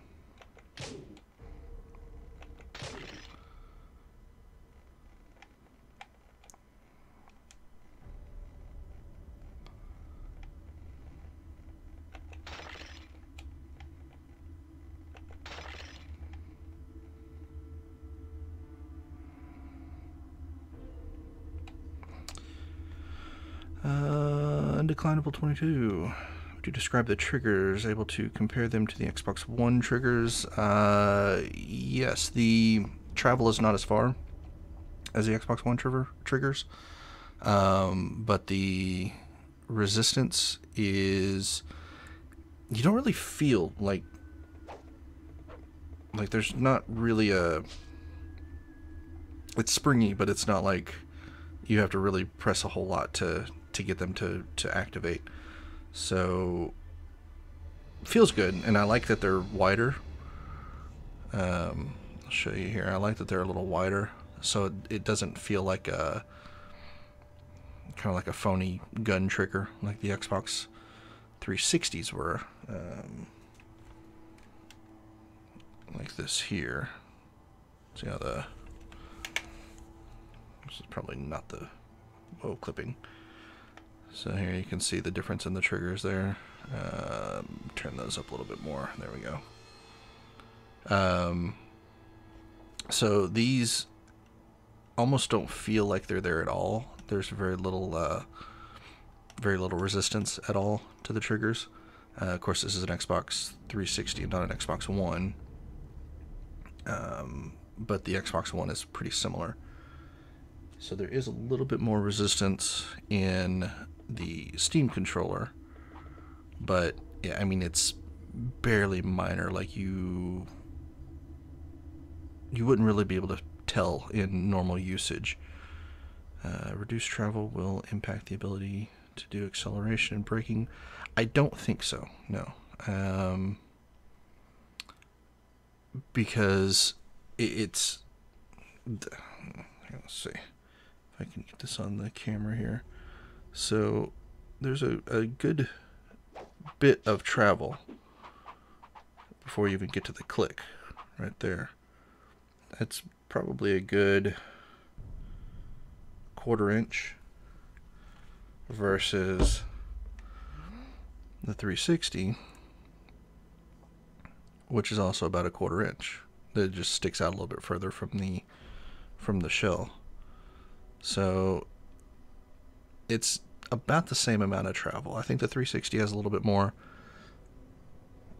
technically, but it is about the same amount of travel when in actual usage. So you're not, I don't know, it's hard to say for sure how it's going to feel when you're actually using it. But for my usage, and I've played a little bit of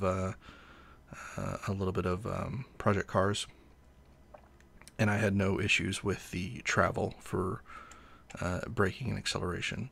So I would say no, it's not going to be detrimental to them. But your mileage may vary, of course.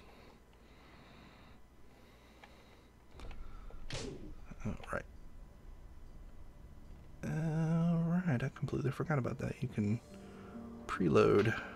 Nice. Okay, cool.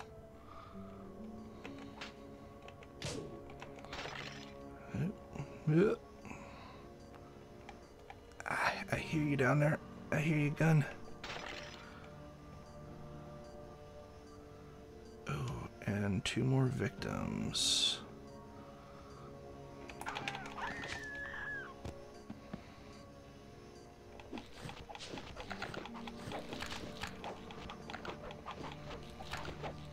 I guess I don't need to keep clicking for that. There we are. And let's kill. Whoa, hello. Alright.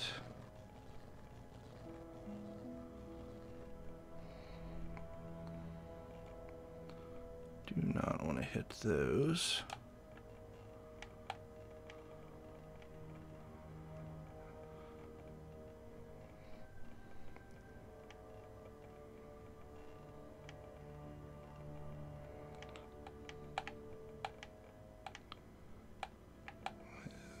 Jump. It's not letting me jump.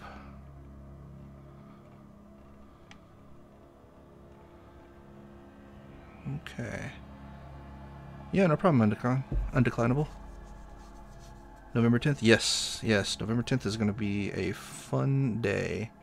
And I am looking forward to seeing what kind of bindings people come up with for these.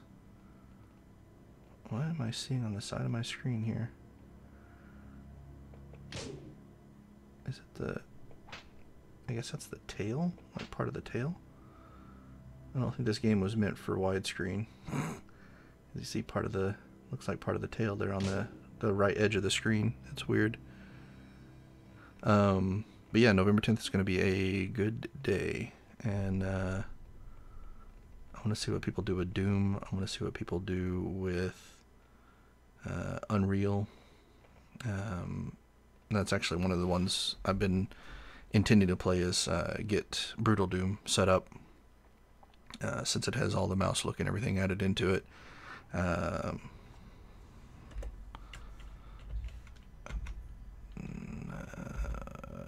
Save there, why not? Saves left 3? What? I don't know what that is, but okay. But yeah, I want to get Brutal Doom on here. I want to get go into more non-Steam games. Like I have the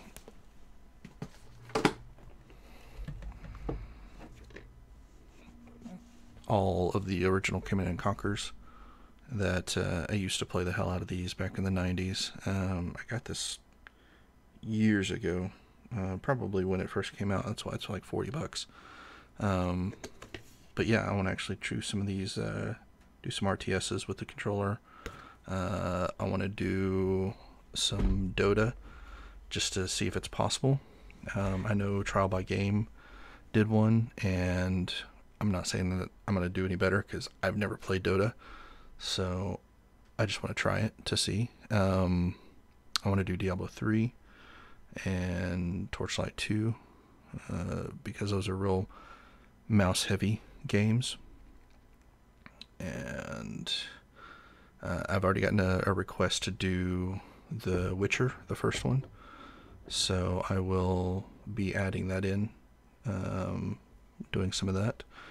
And what else? Emulated games. I want to do some Super Nintendo. I did on the original one. I had done some Street Fighter 2 from Super Nintendo, and then just some basic stuff like Super Mario World and things like that, just to see how it would function with old school platformers, and it did fine. So I'll be doing that with the new one as well.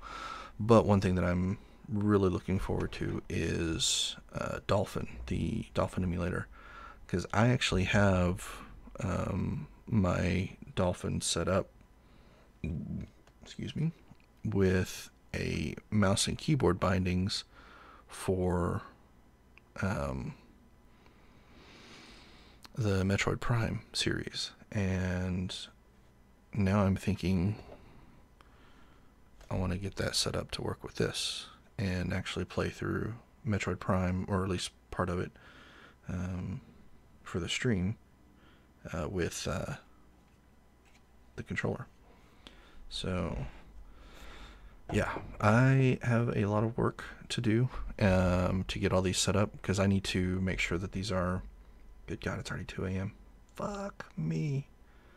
I need to get a lot of these, as many of them as I can. I need to get them set up for borderless windowed, because OBS is glitching out on the game capture for some reason.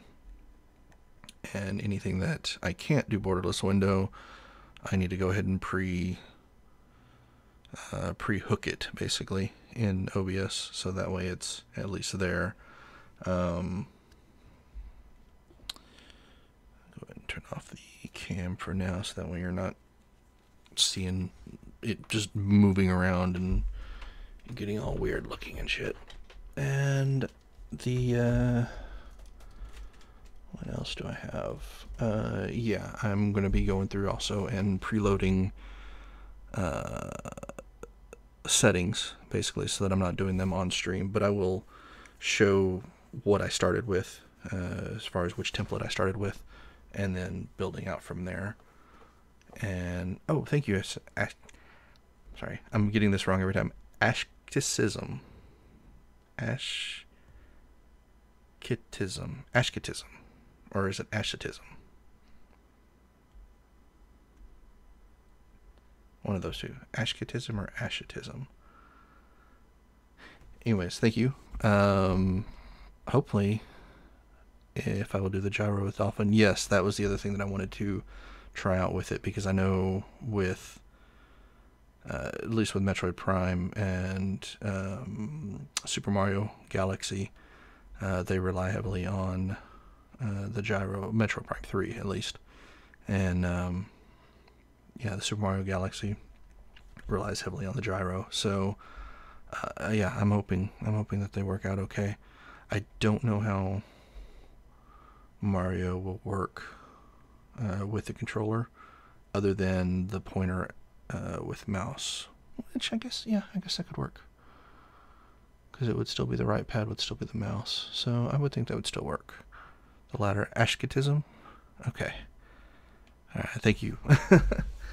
And I do apologize for mispronouncing it so many times earlier. But yeah, so that will do it for now. And like I said, I'll get a little bit better organized. I've been away from streaming and recording for the last, I don't know, 8 months or now, or 8 months or so, and trying to get back in the swing of things. So, and all the stuff going wrong tonight was not helping the situation. So yeah, I'll get all this stuff set up for the next one, and hopefully be back to it in the next couple of days. Diablo 3, I have not tried Diablo 3 yet, but that is on my list of things to try.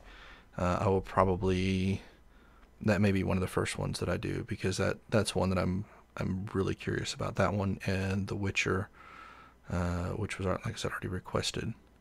Oh, asceticism. Okay, asceticism. Okay.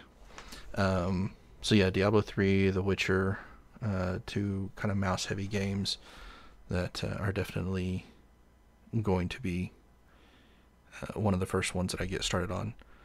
Left grip as a modifier. Does it have to be held in? Does it click on, click off? Yes, it has to be held in. It's not a toggle. So if you, it's only modifying it while you're holding it in. Yes.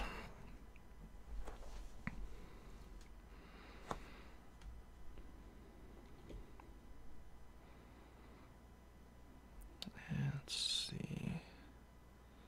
Oh, thank you for the follow.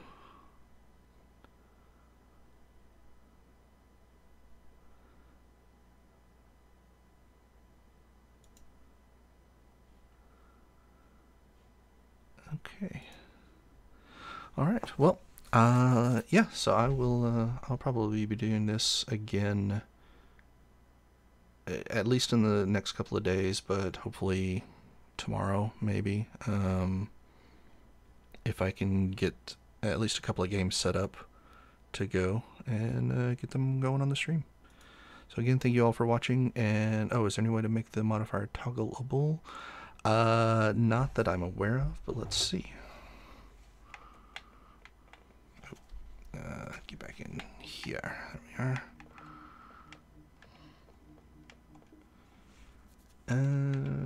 Let's see. Let's go mode shift. Do the grip. And we'll change it from a mouse to a directional pad. And advanced. No, it doesn't look like it has any kind of a binding or anything option to set it as a toggle for the mode shift. So yeah, it's definitely a hold, and it's changing the mode while it's being held. And as I was saying at the beginning of the stream, go back to camera. Well, hold on, you don't need to see my ceiling. Get it back to where you can see the controller here.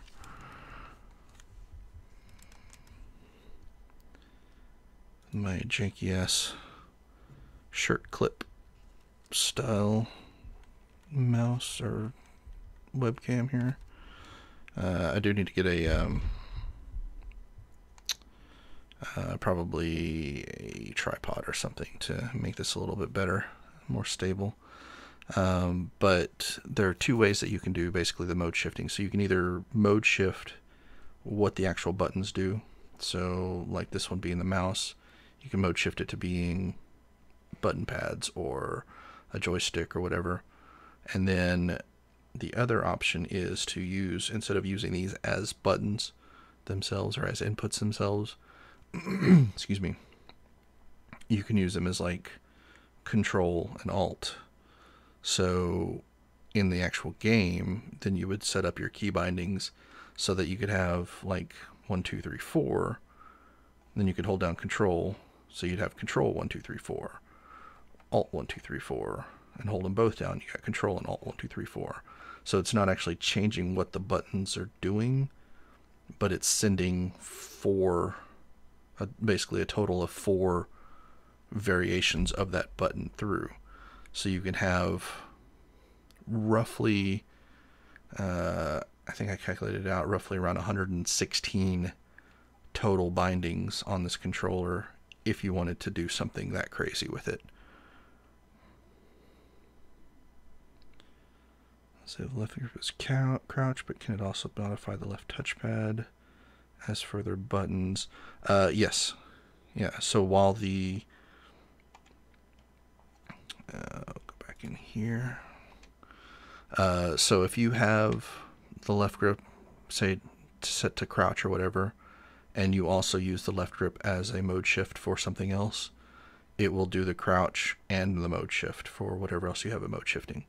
So yes, it will send both of them.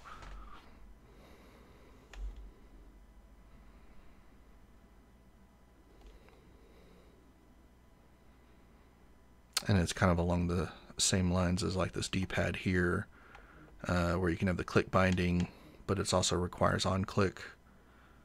So if you have them both set, when you click down, like say this one being F1, when you click down F1, if you have the click binding set to shift or control or whatever you want to set it to, it will send out shift F1 or control F1 or whatever it is.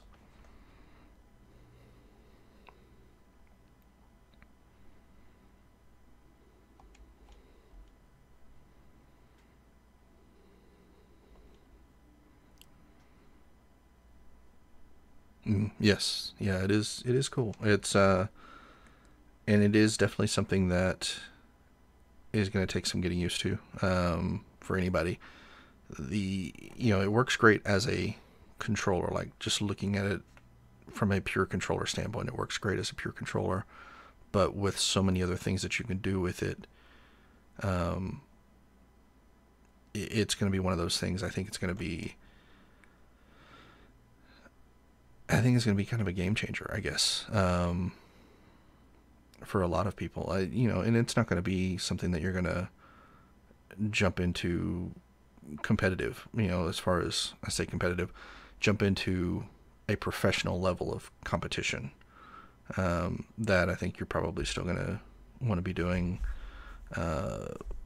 mouse and keyboard with, just because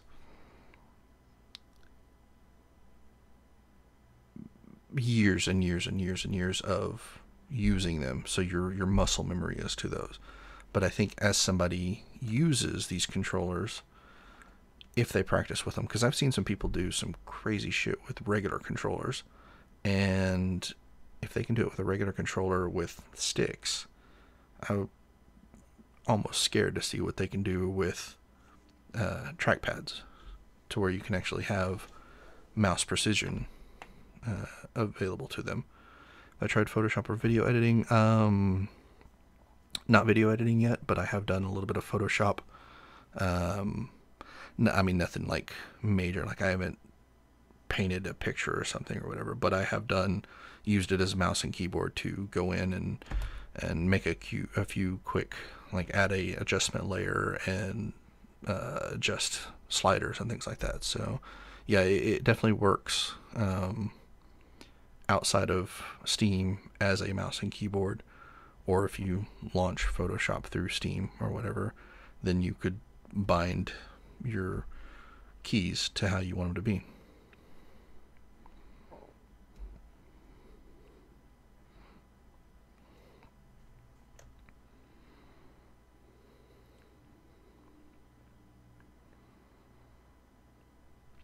And so far the only thing that I've run into that doesn't work is Windows 8 and Windows 10 apps, like the ones that you would get from the App Store. Well, goodbye keyboard and mouse. Yeah. I don't know about that quite yet, but yeah, it's gonna be nice. It's definitely gonna be nice. And when I was using the prototype controller, I used it for a lot of games. Like I would use it mostly for playing games that I would normally play on keyboard and mouse, and I had no no complaints about it. The only thing that I complained about with the prototype were these A, B, and X, Y buttons here. When they added in X input and games started recognizing it as a controller, so the games would come in with their normal Xbox basically binding, expecting A, B, and X, Y in kind of the diamond shape traditional. So you could still play with this controller, but it was hard if you needed to move and press Y at the same time. It was hard to be able to do that because you'd have to lift off for it. So what you would end up having to do basically is turn it off as a controller, go back to keyboard and mouse, and bind all your buttons the way that you would want to do. Portal was one of the ones that I first noticed it on, and then several other games started doing the same thing. And because it had X input, by that point, all the games started recognizing it as a regular controller, and essentially ended up having to go in and rebinding every game that I'd already set up before. They seem to have fixed that now. Because even though I was saving the bindings, I guess either it was a Steam update or because of the controller firmware update or something, all the bindings basically got wiped out and it went to defaulting to X input. And so yeah, it was kind of bad there back in oh god, when was that? That was probably maybe last July or August when they added that in. And then of course in February or March they ended support for these prototype controllers, so they would no longer work other than as basic keyboard and mouse. So this is WASD, WASD. This is a mouse. Then you got your left and right click, and then these are like 1, 2. I don't know if that's exactly what they are, but it's like 1, 2, 3, 4, 5, 6, 7, 8, 9, and then 10 and 11. And then these 3 are bound to something else. So it's like the 2 trigger or the 2 paddles here, and I think one of the bumpers, these are duplicates of basically. So you could still configure the controller for the most part in something like auto hotkey, or in Linux you can do it in auto key. So you could still use the controller for various games.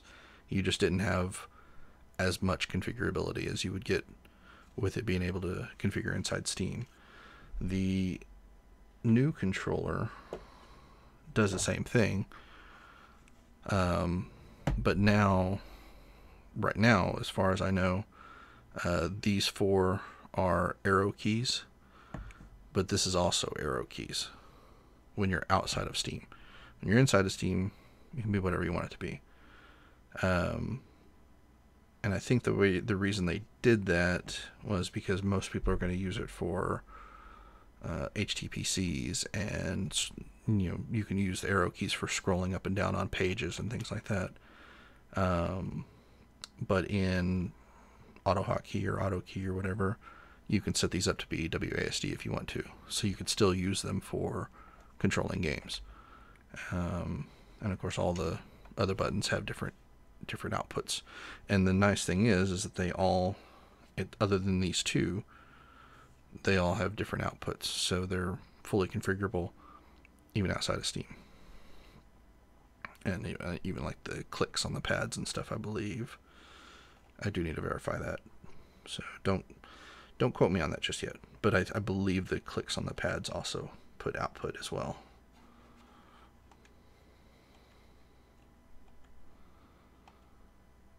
So yeah.